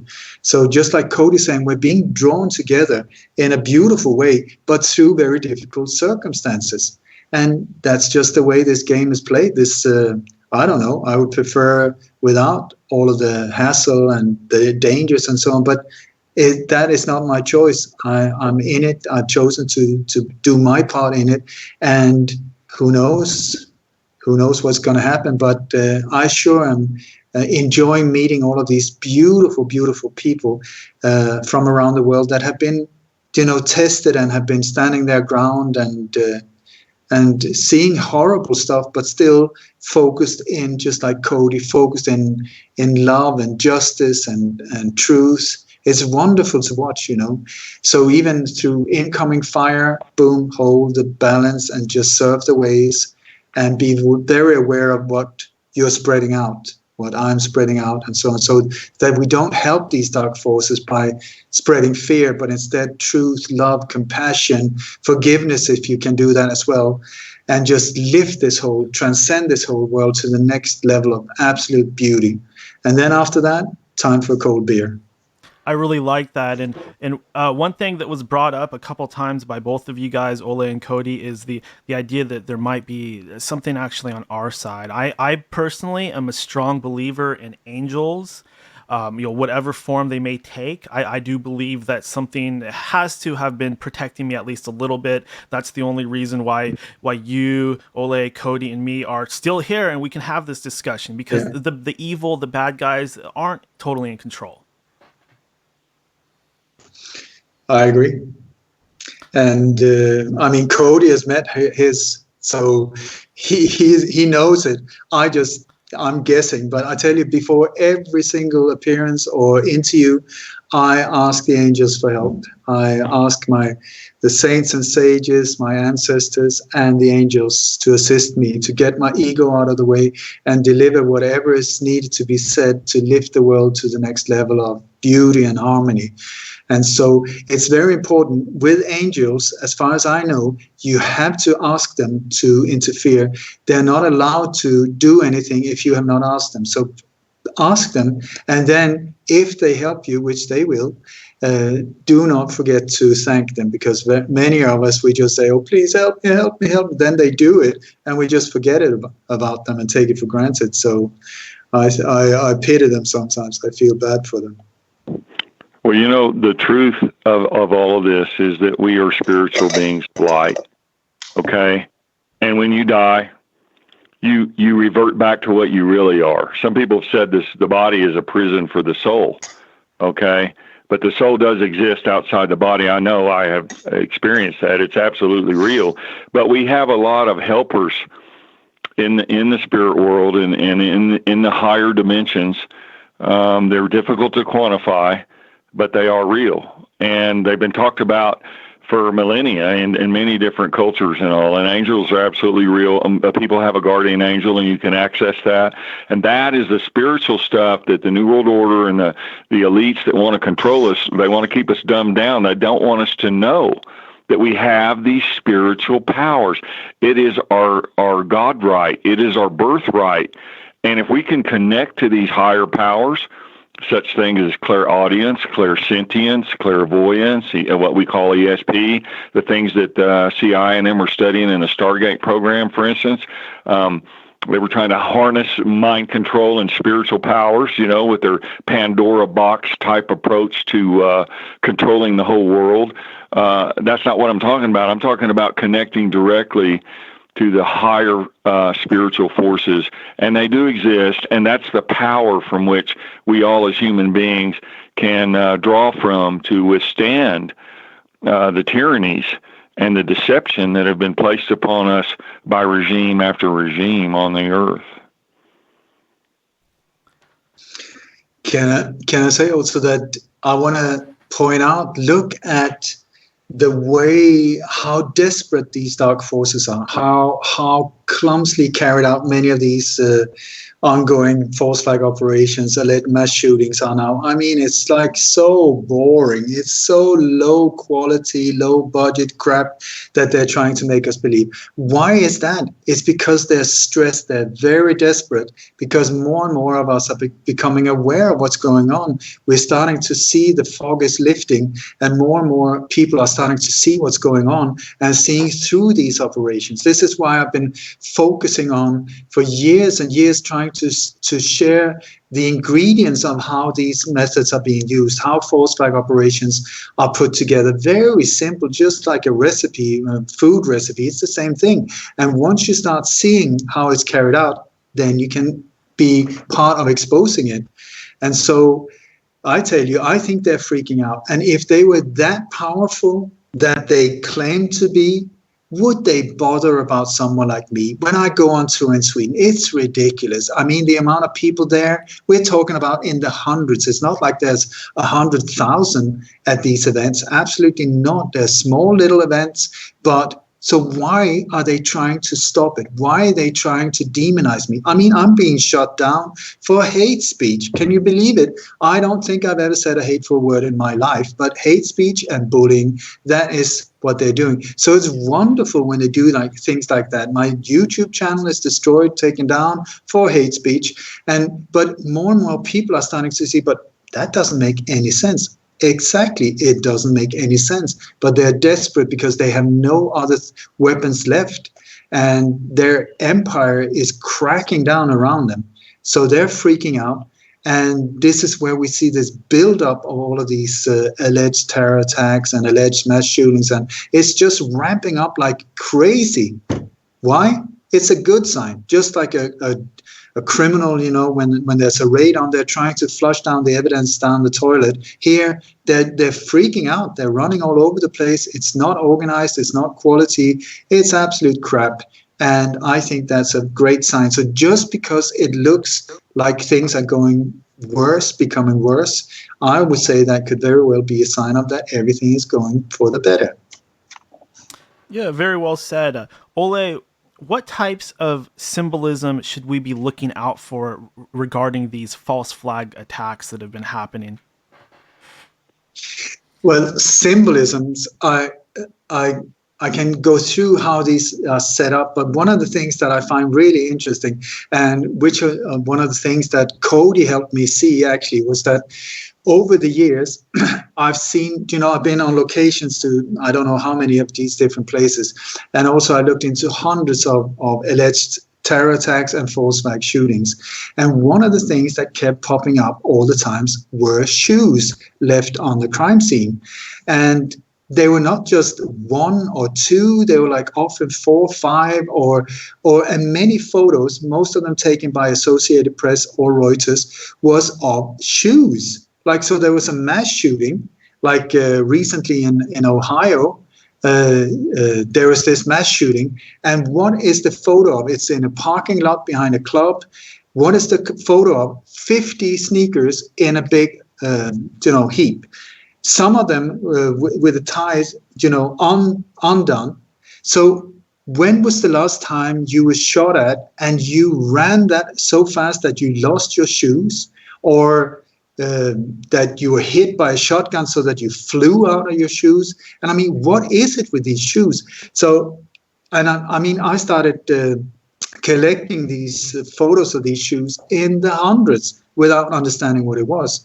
And then I started mentioning them in more and more interviews. And one day I was contacted by a Freemason who said, well, one of the reason for these shoes are because it's part of Freemasonic rituals. And he said, one shoe off a victim or someone in the photo, that shows that this individual is doing it voluntarily, just like in the Freemasonic rituals they have in their own temples and so on.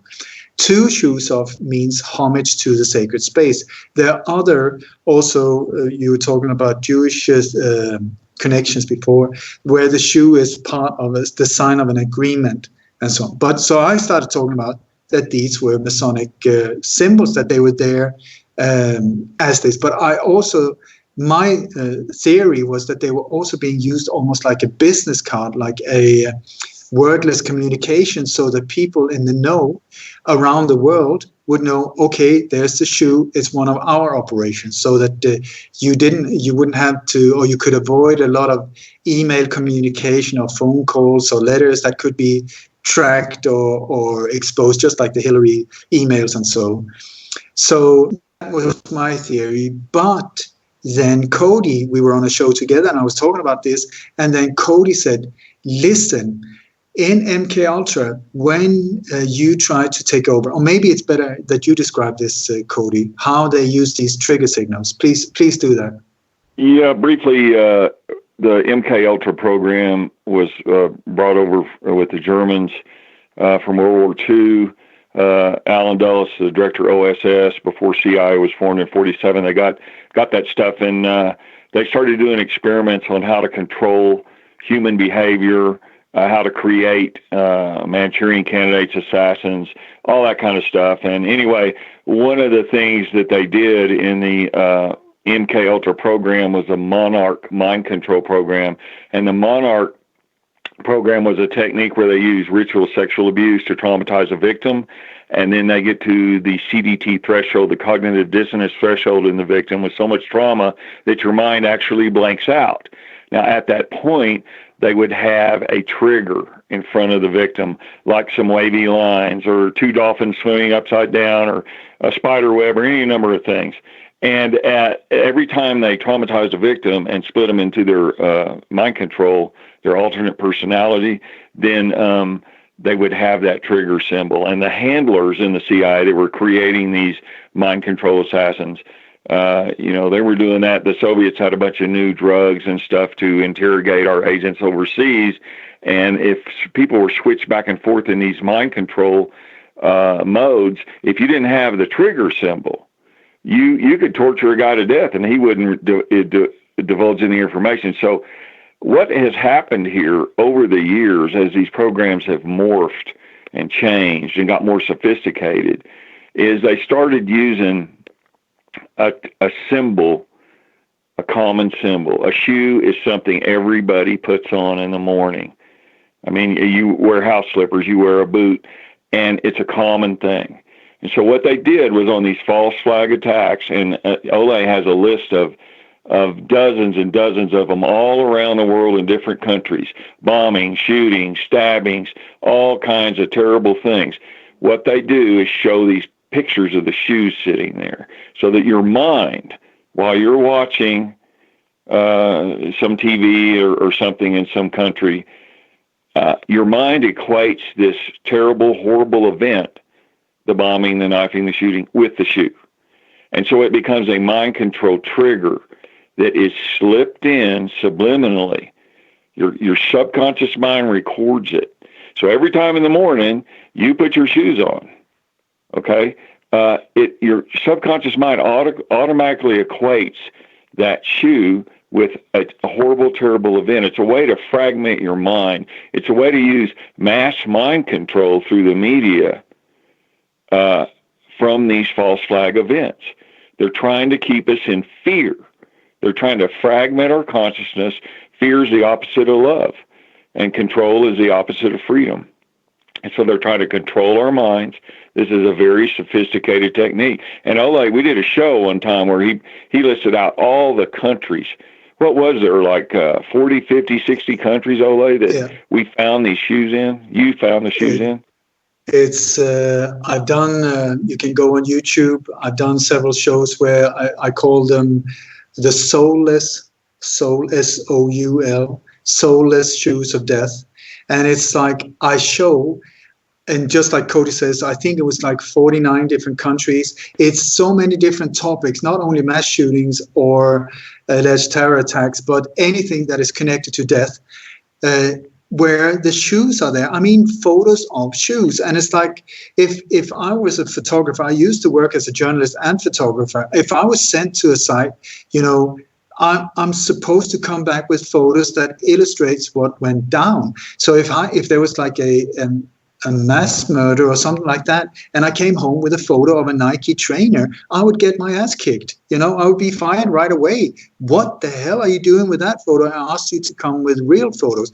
But here we see that these photos, and they're being delivered especially by Associated Press and Reuters, both controlled by the Rothschild, where these shoes are being used. And the shoes, so I started going back in time, because if you go back to the alleged Holocaust, what is the symbol of death there? What are the big piles that shows you, oh my God, millions of people died here? Big heaps of shoes. And the Holocaust is in Hebrew, is even called Shua. And then I went on and I found these the photos of big heaps of shoes in the Korean War, in the Balkan War, in the Six-Day War. You know, where you're out in the desert between Israel and Egypt, and there are all of these boots that are shown where they say, oh, loads of soldiers were killed here. Well, I tell you, I've been to deserts. You do not take off your shoes in a desert. Your feet will boil. They will boil. So why are there hundreds of shoes out there? I say, as a photo shoot. And it goes through, and it's just been triggered up and up and up and up. And like, for instance, in the end, if you look at what was the symbol of the Las Vegas mass shooting, it was a shoe. The New York Post, what did they have on the front page? A shoe and some blood next to it. What was the symbol of the Las Vegas whole thing? It was an American boot with the American flag on it. What was on the coffins? Shoes. You have, I mean, it's just over and over and over. Please look up my presentation, The Soulless Shoes of Death. But then the more I started pointing these things out, because they're ongoing, like I have 5 different photos of shoes, including a rubber Wellington boot from this alleged crash outside Tehran, this Ukrainian flight. Why? That it's the only thing that these photos are showing, except for alleged debris from this plane, are these shoes. So are they there as fear triggers? And I would say, yep. That is very much the reason why they're being used. But then the more I pointed this out, and it's been spreading in hundreds and hundreds of interviews, which means many, many thousands of people have become aware of it, then it feels like they're trying to fade it over into bicycles, because now more and more people are becoming aware of these shoes. So now it's more and more bicycles that are lying there, because it needs to be a neutral object that is part of normal daily life, so that most people don't really notice it. And I spoke to a psychiatrist who said that when you see something horrible that is connected to death, I mean, we are just like when we pass an accident site or something like that, we think, oh my God, it's so gross, but I need to look. And cars slow down because, oh my God, it's so awful. Did you see anything? We're drawn to our own destruction somehow. But at the same time, we are also repulsed by it. So he said with this, I described this shoe thing, and he said, it is so cleverly done because first you have the death and destruction, debris, or whatever it is of this alleged thing.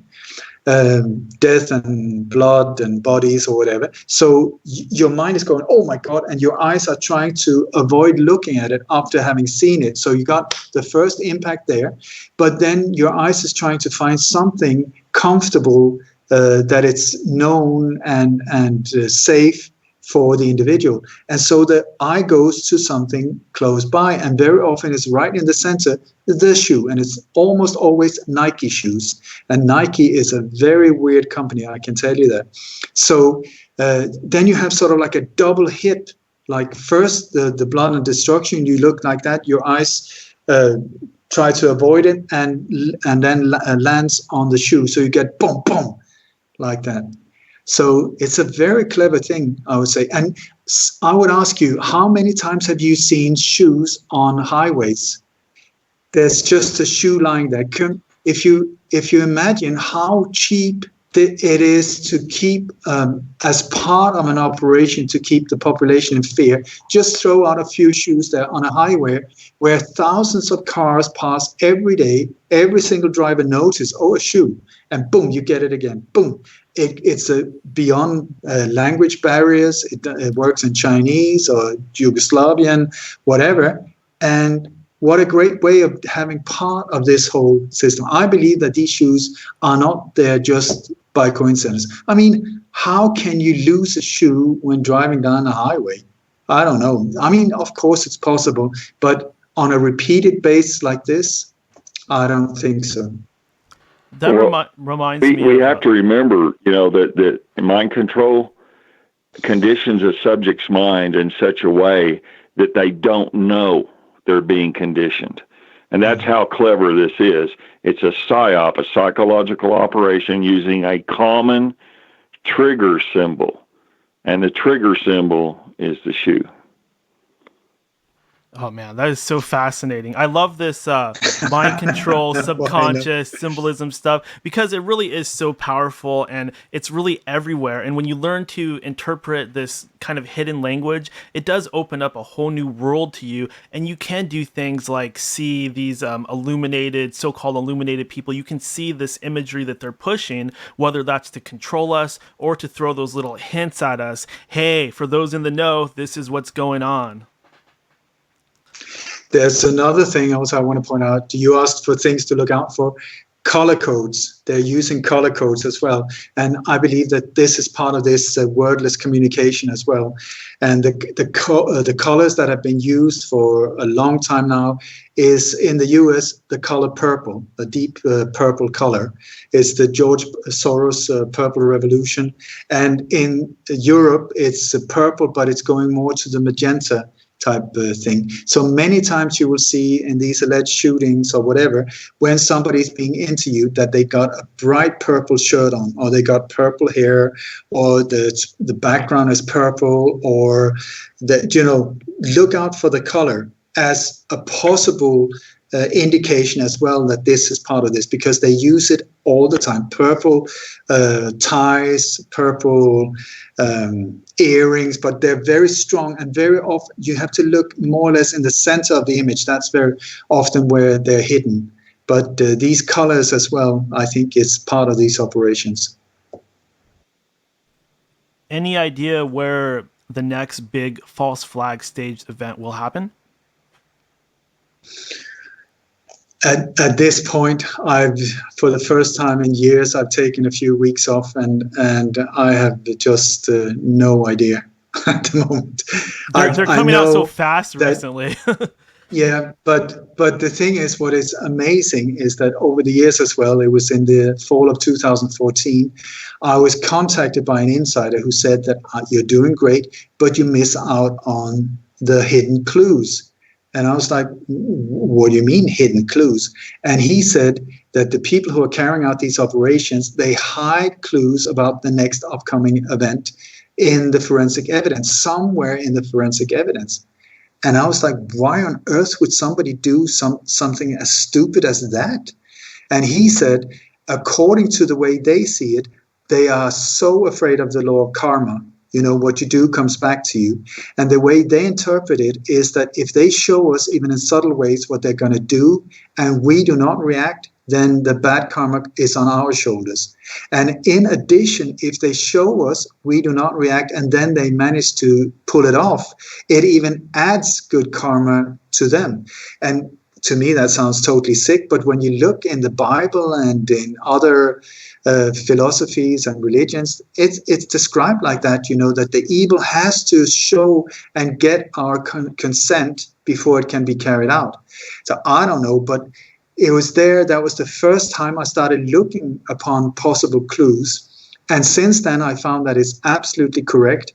And thanks to that, which is an amazing blessing, because if you know that there are clues there, then you will be able to, if you learn how to understand these clues, because sometimes they're really difficult to find. And very often it's in one photo out of hundreds, and it's very symbolic and with all kinds of labyrinth type of thing. It's like almost like learning a new language where you need to learn the grammar and the wordings and all of these things before you start seeing it. So over the years, after I started understanding that this was actually true, I've become good at it. And up to date, I've been able to predict somewhere between 19 confirmed of these alleged attacks, where I predicted them on international radio up to 2 months before they actually happened, the exact location. Somewhere between 19 confirmed and about 50, where there's some speculation around these. Where you can go in on my website, lightonconspiracies.com. You can go in, you can log in to the archives on my newsletter, where I show this is when I predicted it, boom, that's when it happened. This is when I predicted it, boom, that's when it happened. So it's not only speculation. So it's come so far that my last name, Dammegard, has actually become a verb. Somebody, it's not me that did it, but somebody in Australia started that whole trend. So hashtag Dammegarding is to find these clues and predict the next upcoming event. So it is the more people that become aware of these things and how these clues are hidden, why they're hidden, but also can help or send me, I'm so grateful for all help that I can get. This is a way that when we can start seeing and predicting that's going to happen there, then one of the ways is that I send people.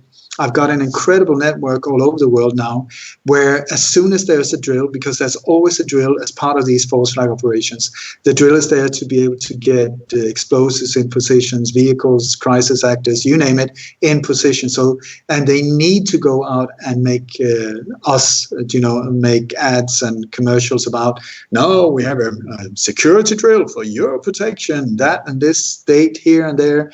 That is such a blessing as well, because that gives us the opportunity to go there, get people in there with cameras and start filming them the day before the drill goes down.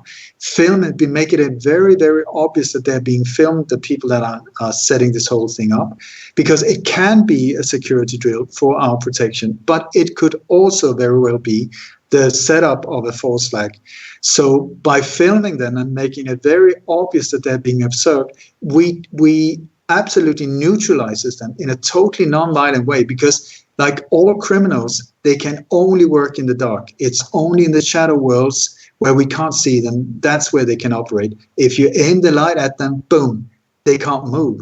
And that is why my website is called Light on Conspiracies. Go figure. In my opinion, I really have to think that the reason why, whether it be the Vatican or certain governments, they've made occult things highly illegal, burnt books and stuff like that. In my opinion, it's to hide this occult knowledge, because they want to have it for themselves, because whatever they're doing, casting spells, I mean, I'm not going to pretend like I understand all that, but it seems like this karma thing does work on a very real occult law. I mean, I would trust that they know what they're talking about, since they're the experts on it. They've been doing this stuff for thousands of years.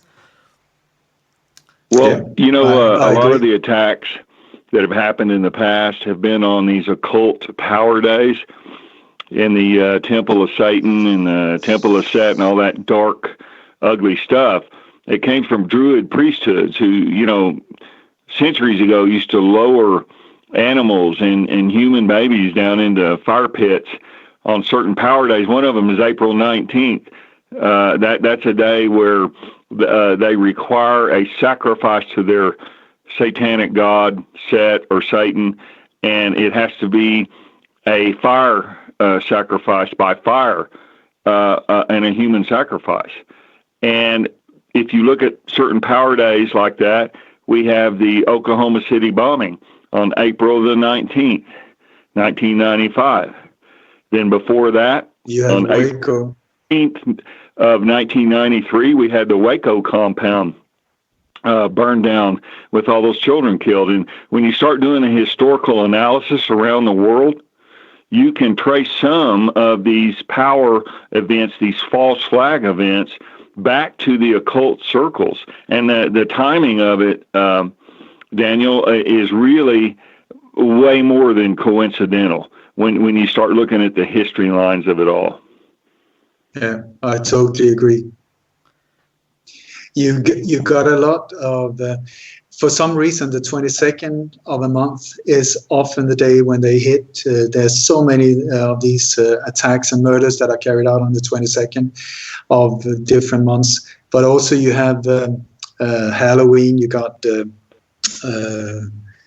what are they, Veterans Days, you got Valentine's, you got so many of these days that are very specific. Also, it's very interesting what you say, Cody, because often they are connected, or some of them are very specific with fire sacrifice. And that is why when you will see these big fires or where people are being burned to death, it's awful, awful, awful.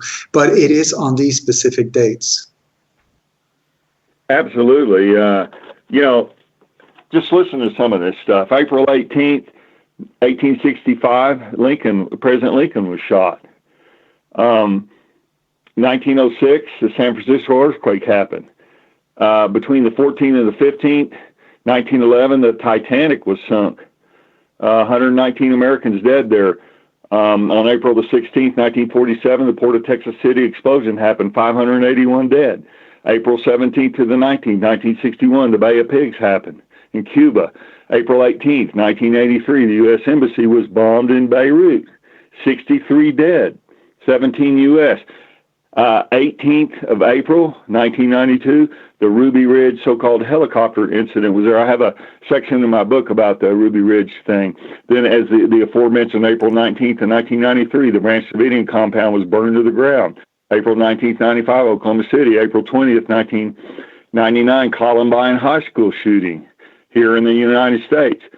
The 16th of April, 2007, the Virginia Tech shooting, 33 dead. April 15th, 2013, the Boston bombing, 3 dead. April 17th, 2013, the Texas fertilizer plant, that thing blew up again.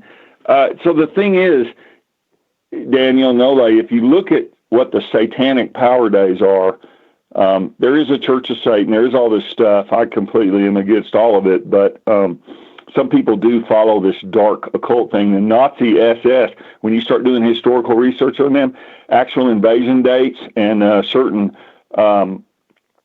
times where they did, thrusts, like with the 26th Panzer Division and the Ardennes Force and stuff like that. It all is around these power dates, these occult old things. And this stuff can't just be a coincidence. It's like it's orchestrated from a higher power by people who are deeply into the occult, and they're also deeply into fear and control. And we have to understand these people because some of them are into the pedophile rings. And they are using child sacrifice and everything, just like the old Druid priesthood did centuries and centuries ago. And if we learn this knowledge, then it's a little easier to hopefully, like Ole's doing, predict some of these activities.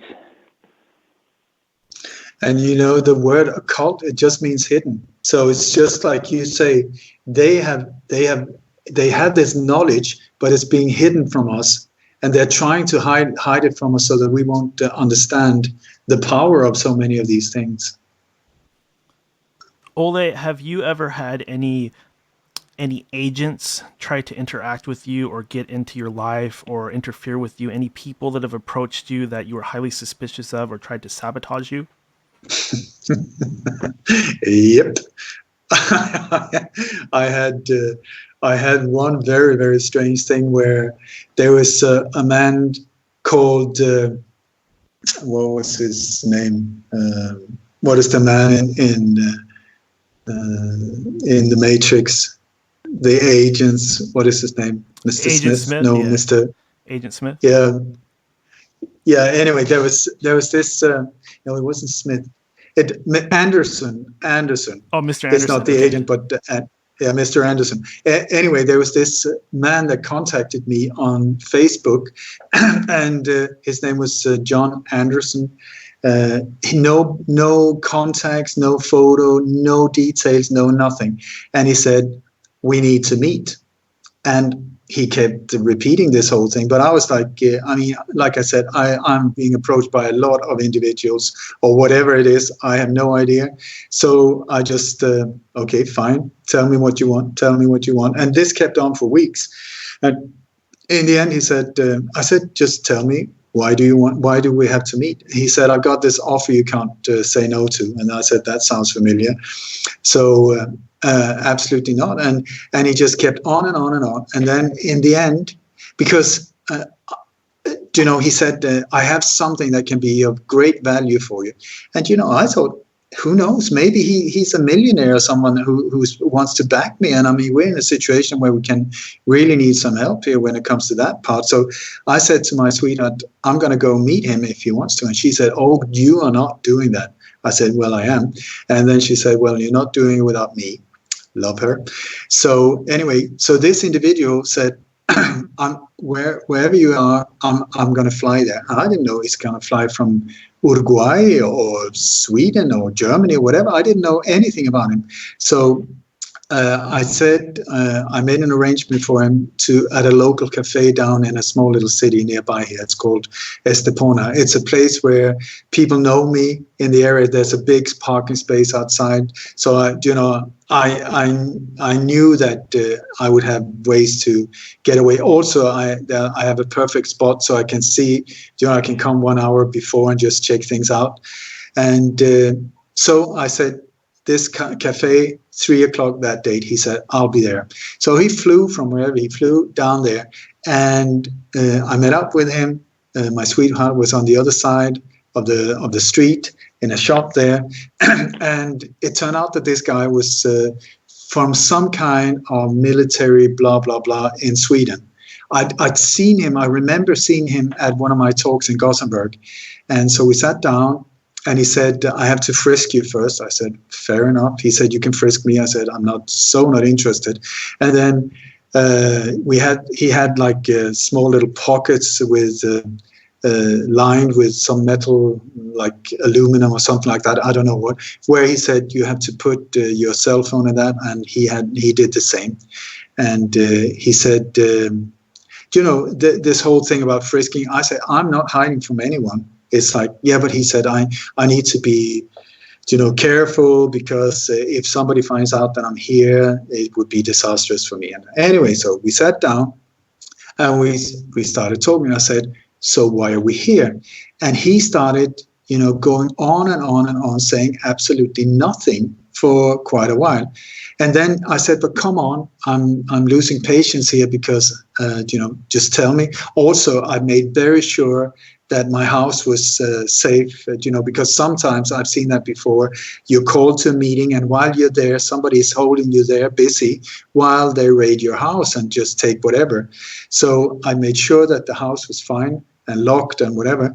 And he just didn't come to any point. And it ended up with us sitting there with him for first in one cafe, and then when we were about to leave, he said, no, please let me invite you for dinner.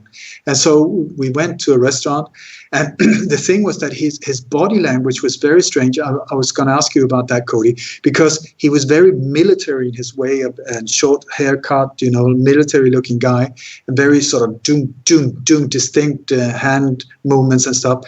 And then he was also speaking that he had left his work, and that he went on the spiritual path and went to different workshops.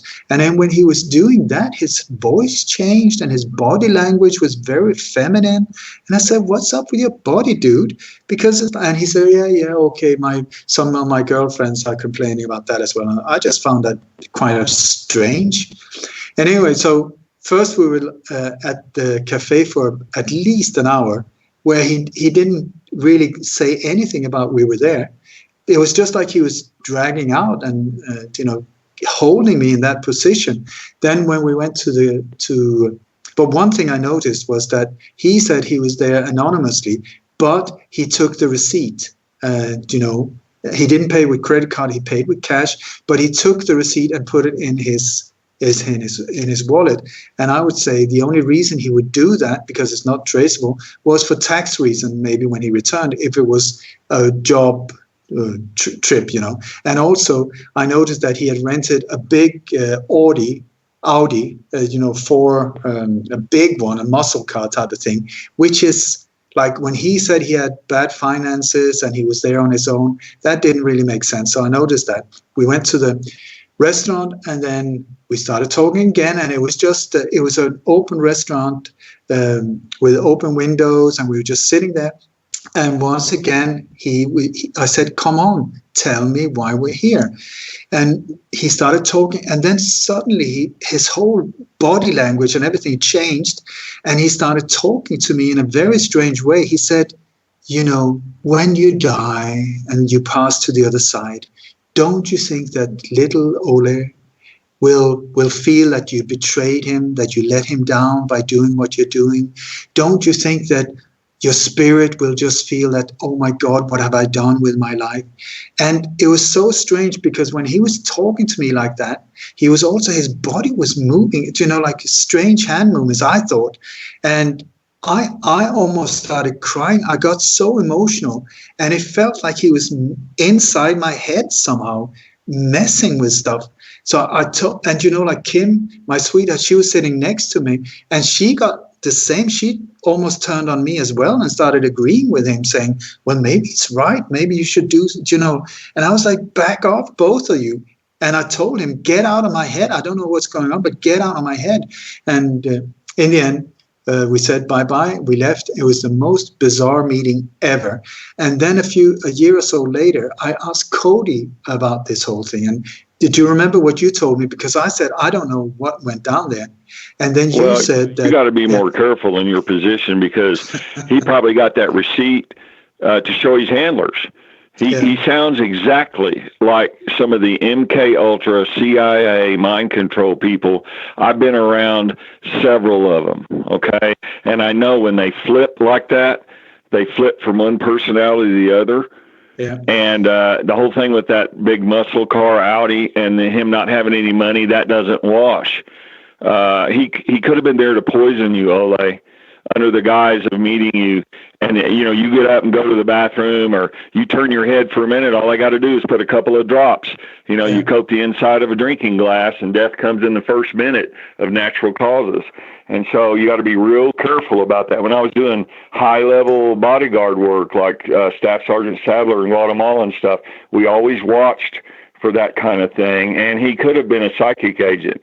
Boris Spassky, the Russian chess champion, when he defected from Russia and was playing in the World Chess Championship, the KGB did send trained psychic agents to sit in the audience and interfere, get in his head, just like this guy was trying to do you and your girlfriend. And they get in your head. They're trained on how to actually project their spirits out. They are trained on psychic manipulation at a distance. And Boris Spassky even asked the World Chess Federation to remove him from the audience. And he didn't. He lost the match because the Soviets didn't want one of their defectors winning the World Chess Championship. So this guy could have been a trained agent doing that, and he could have been there to poison you. He just didn't have an opportunity. But you got to be really careful about stuff like that, meeting people and being out in public. I've had people poisoned. I've seen them shot. I've seen them blown up. You've got to be real careful with your cars, with any fluids you drink, any water, anything like that, if you really want to stay alive. Mm-hmm.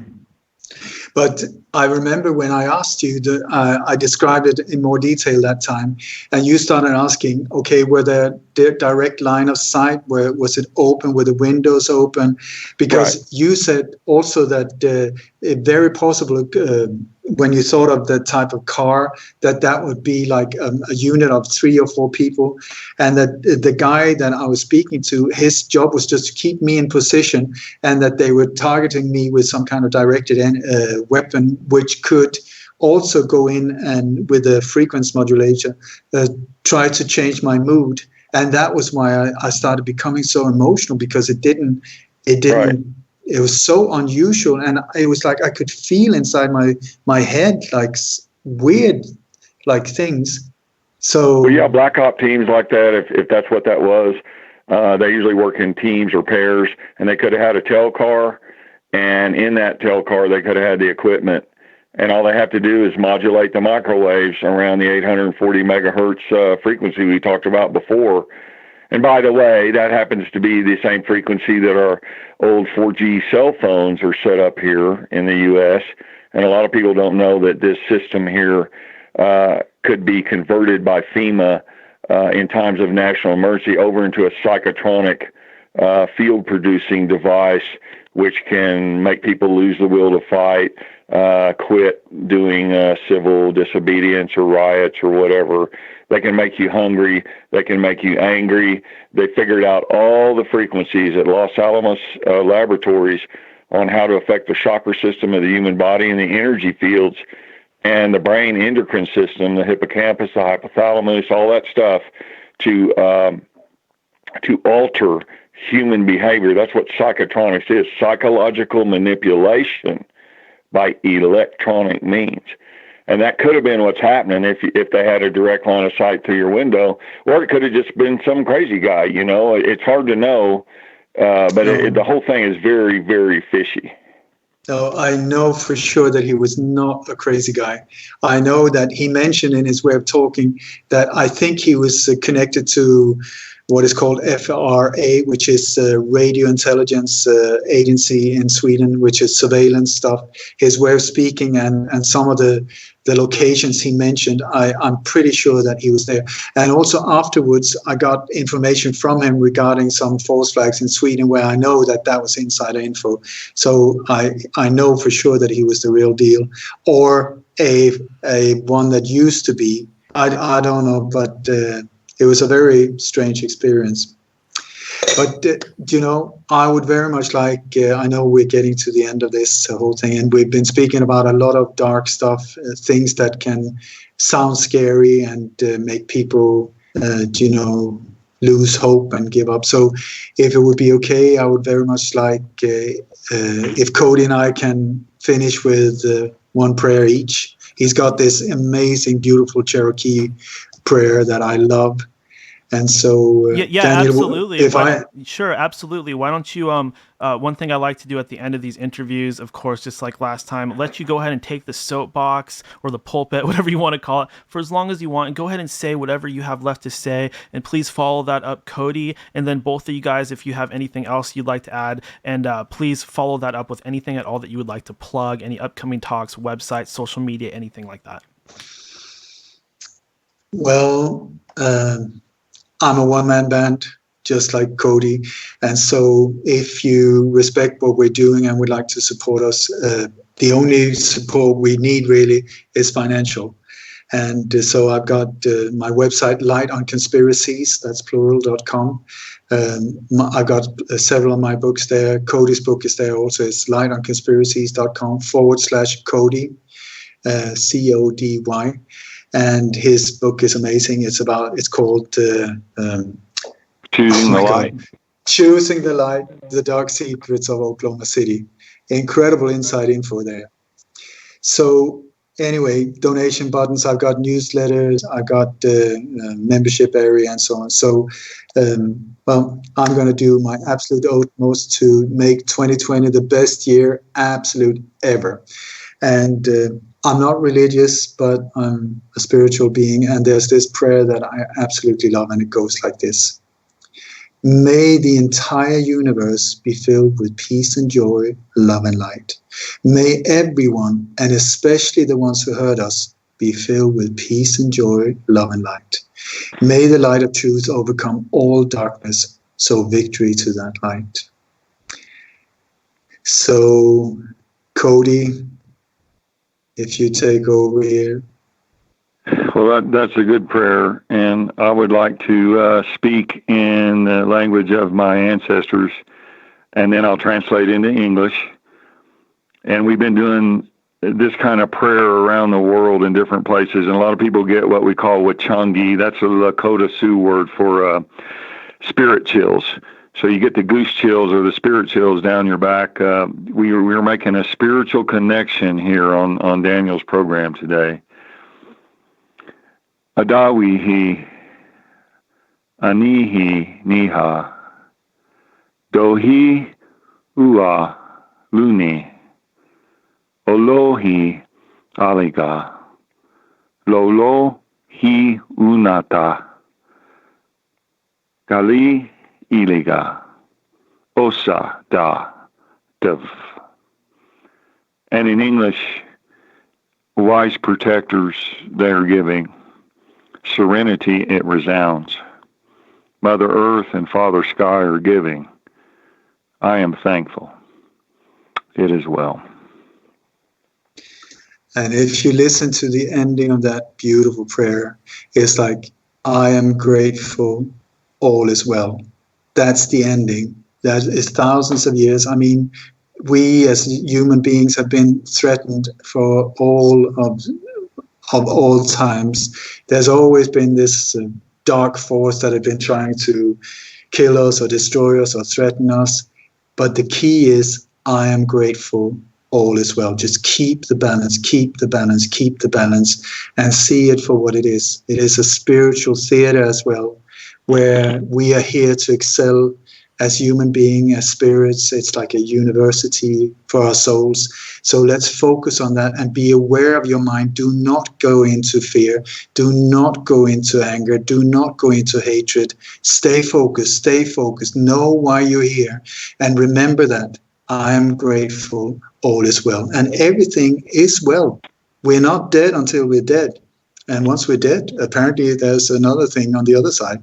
But so don't fear it, but see, how can I help? What can I do to lift the world? Instead of thinking I, me, mine, that's a minefield that will just bring you down. What can I do to serve? What can I do for us? What can I do for you? How can I help? What can I? And life just offers all of these different options every single day, how you can be of assistance and help lift this world, because all of us are needed. We're all unique. We all got in unique talents. Just follow the goosebumps. That is your way. That thing that gives you goosebumps, that is the direction you should go. And just stay brave and beautiful. And, well, that's the rest will show itself. That was very beautiful. Ole, Cody, I think that the both of you are very brave. I think that you both deserve that label of end of days warrior, two people that are fighting not with guns, not with fists, but fighting with sheer determination, with willpower, and fighting against this massive oppressive force that we all have to kind of deal with in this dark day and age. I appreciate you so much coming on my program today, Ole, as well as you, Cody. Very interesting perspective on your part. And once again, you guys, thank you so very much. Thank you, thank you, thank you. Please enjoy the rest of your days. Thank you again for joining me on End of Days Radio. Thank you, my friends. Thank you, Daniel, for creating this platform. Thank you. Goodbye. Goodbye. Okay, and that was Ole Dammegard. Very fascinating guest. Let me get my graphic up here. Boy, wow. We were only supposed to go about an hour there, but you know, when we have certain people on, we always end up going a little bit longer, don't we? We always end up going a little bit longer. But hey, I'm going to go ahead and take a break because I need to use the bathroom and I need to eat a little bit of something. I'll come back and I'll talk to you guys a little bit. So stay tuned for some tunes.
And welcome back to the End of Days.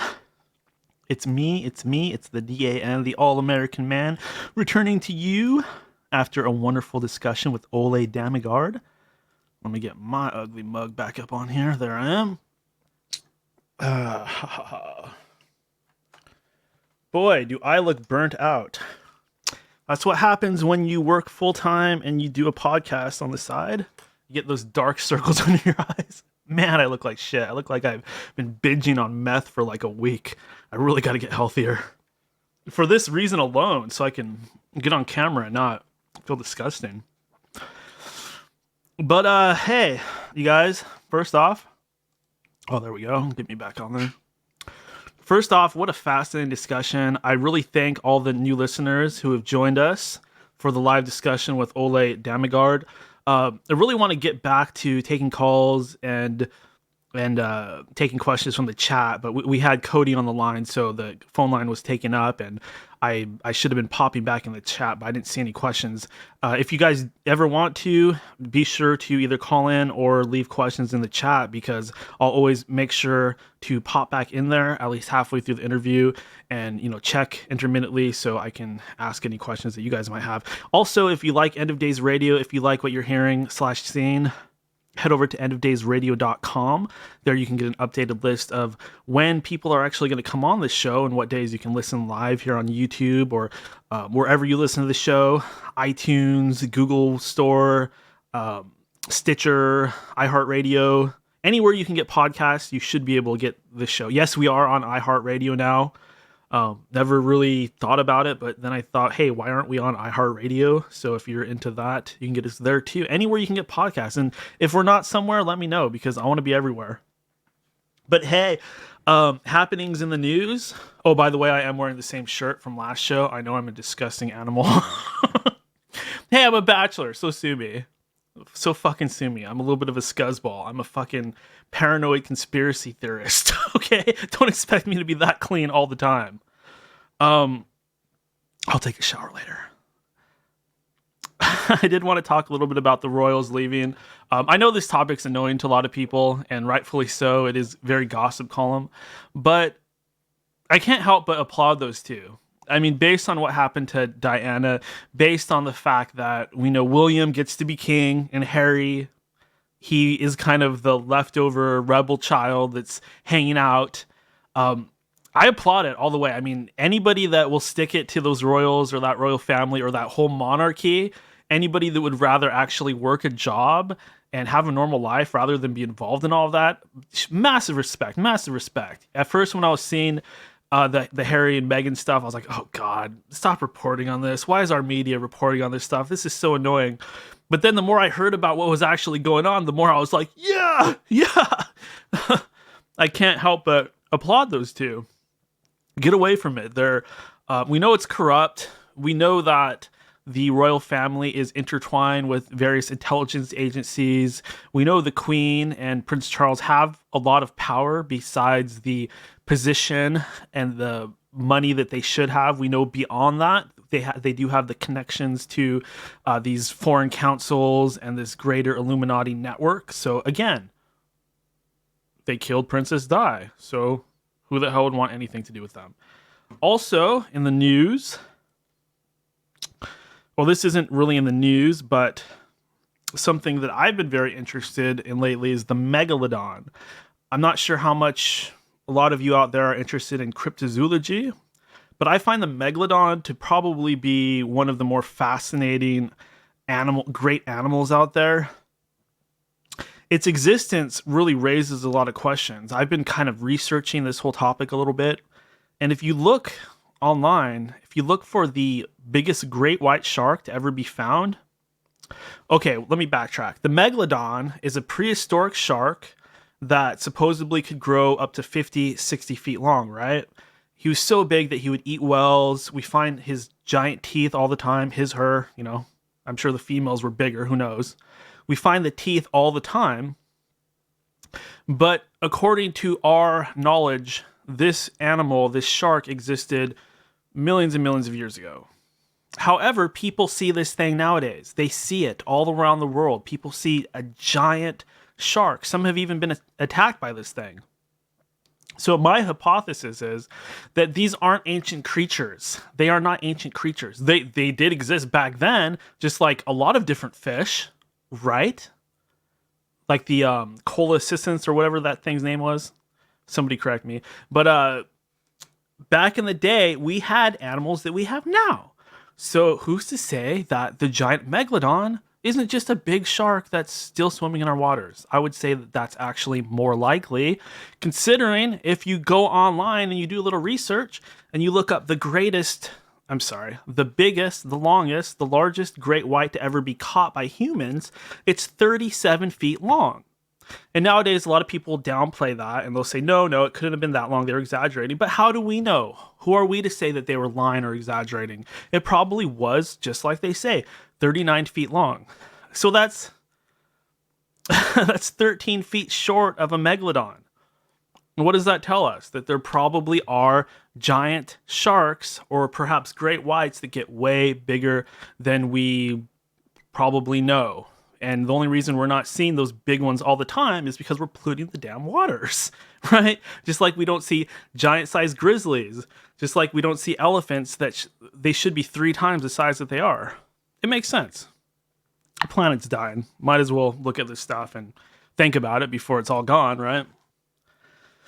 I do want to do a movie. Big news on the End of Days radio front. A lot of people have been pressuring me to write a book. They're like, Daniel, we really want to hear your story. We want to hear about things you have to say. Write a book. And I've been weighing writing a book and thinking about it. But me, I'm more of the media type, visual audio type. I think perhaps instead of trying to write a book, I might make an actual documentary movie. It seems to be more up my alley and something that I could pull off to a degree where it's not. I don't want to write. Look, when I write, it sounds like a freaking third grader. I need practice. But what I can do is I could put on a production and I could put something together that does blow people's minds and does get information out there. So I might be doing a documentary. I might do it on these UFOs that I feel are not UFOs. I believe it's something demonic. So I might focus on that. I might focus on cryptids. I might focus on Sasquatch or the Megalodon. I'm not sure, but I'm getting that inner sort of feeling like this is where I should go next. I should work on some sort of documentary. Of course, the show comes first. I mean, this is the main thing. We got to keep the main thing the main thing. Also, I don't want to stay on air like 7 hours today because, quite frankly, somebody in the chat is saying that Diana maybe was not even the target, but her boyfriend. Yeah, that's a good point. Very good point. I know that she was pregnant with an Arab man's son, and that could not have been good as far as the other royals, right? I'm sure they had certain racist tendencies going on, and it was my understanding that the queen often is not happy with what such and such royal is doing. She's very controlling. I do think they want to kill her because she was doing a lot of activism work. That's one of the reasons why I actually personally like Princess Diana, even though admittedly the gossip column stuff is boring to a lot of people.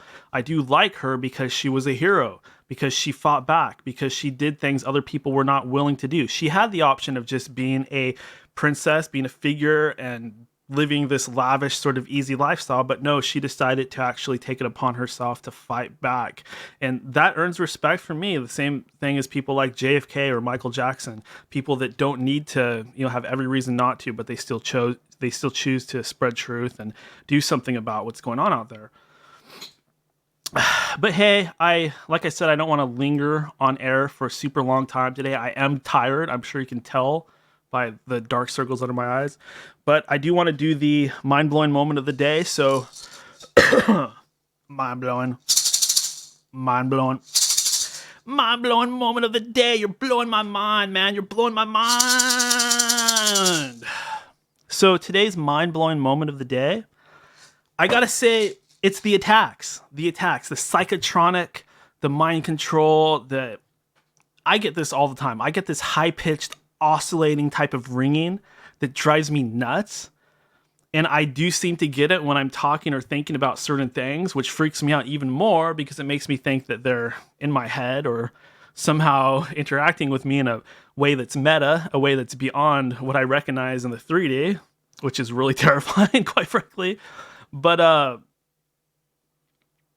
don't want to spread fear or freak people out either, because when you look at the big picture, I'm still here. I'm still running my mouth behind this microphone.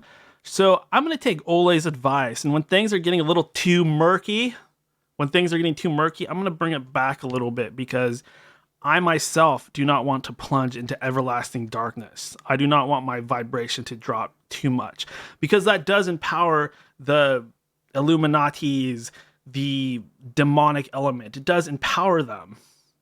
So I'm going to lighten it up a little bit, right? I try to have a certain amount of comedy on this show. I try to do things that are different. And we got some big shows coming up, let me tell you. Check out endofdaysradio.com. That's also where you can donate to the show and find out a little bit more about me. And you can find out who's going to come on the show. Next guest we have is going to be... sorry. I want to give you an accurate... Okay, we got... Oh my God, this is going to tire me out. We got a double header on January 25th. We have Dick Kahn, DMT and the Occult coming on in the morning. And then in the evening at 8 p.m., that exact same day, we're going to be talking to Clinton Cowatch, who's going to talk to us about the end of days. This is End of Days Radio. A little bit more Christian biblical perspective on that one, but we're going to have a double header. There's going to be a long break. We're not coming back until the 25th, so a good 11-day break. But then we're going to come back. We're going to come back hard. And then after that, I've got Linda Godfrey coming on the 29th, one of your favorite guests, End of Days Radio fans' favorite guest, Linda Godfrey, and we will have her on video.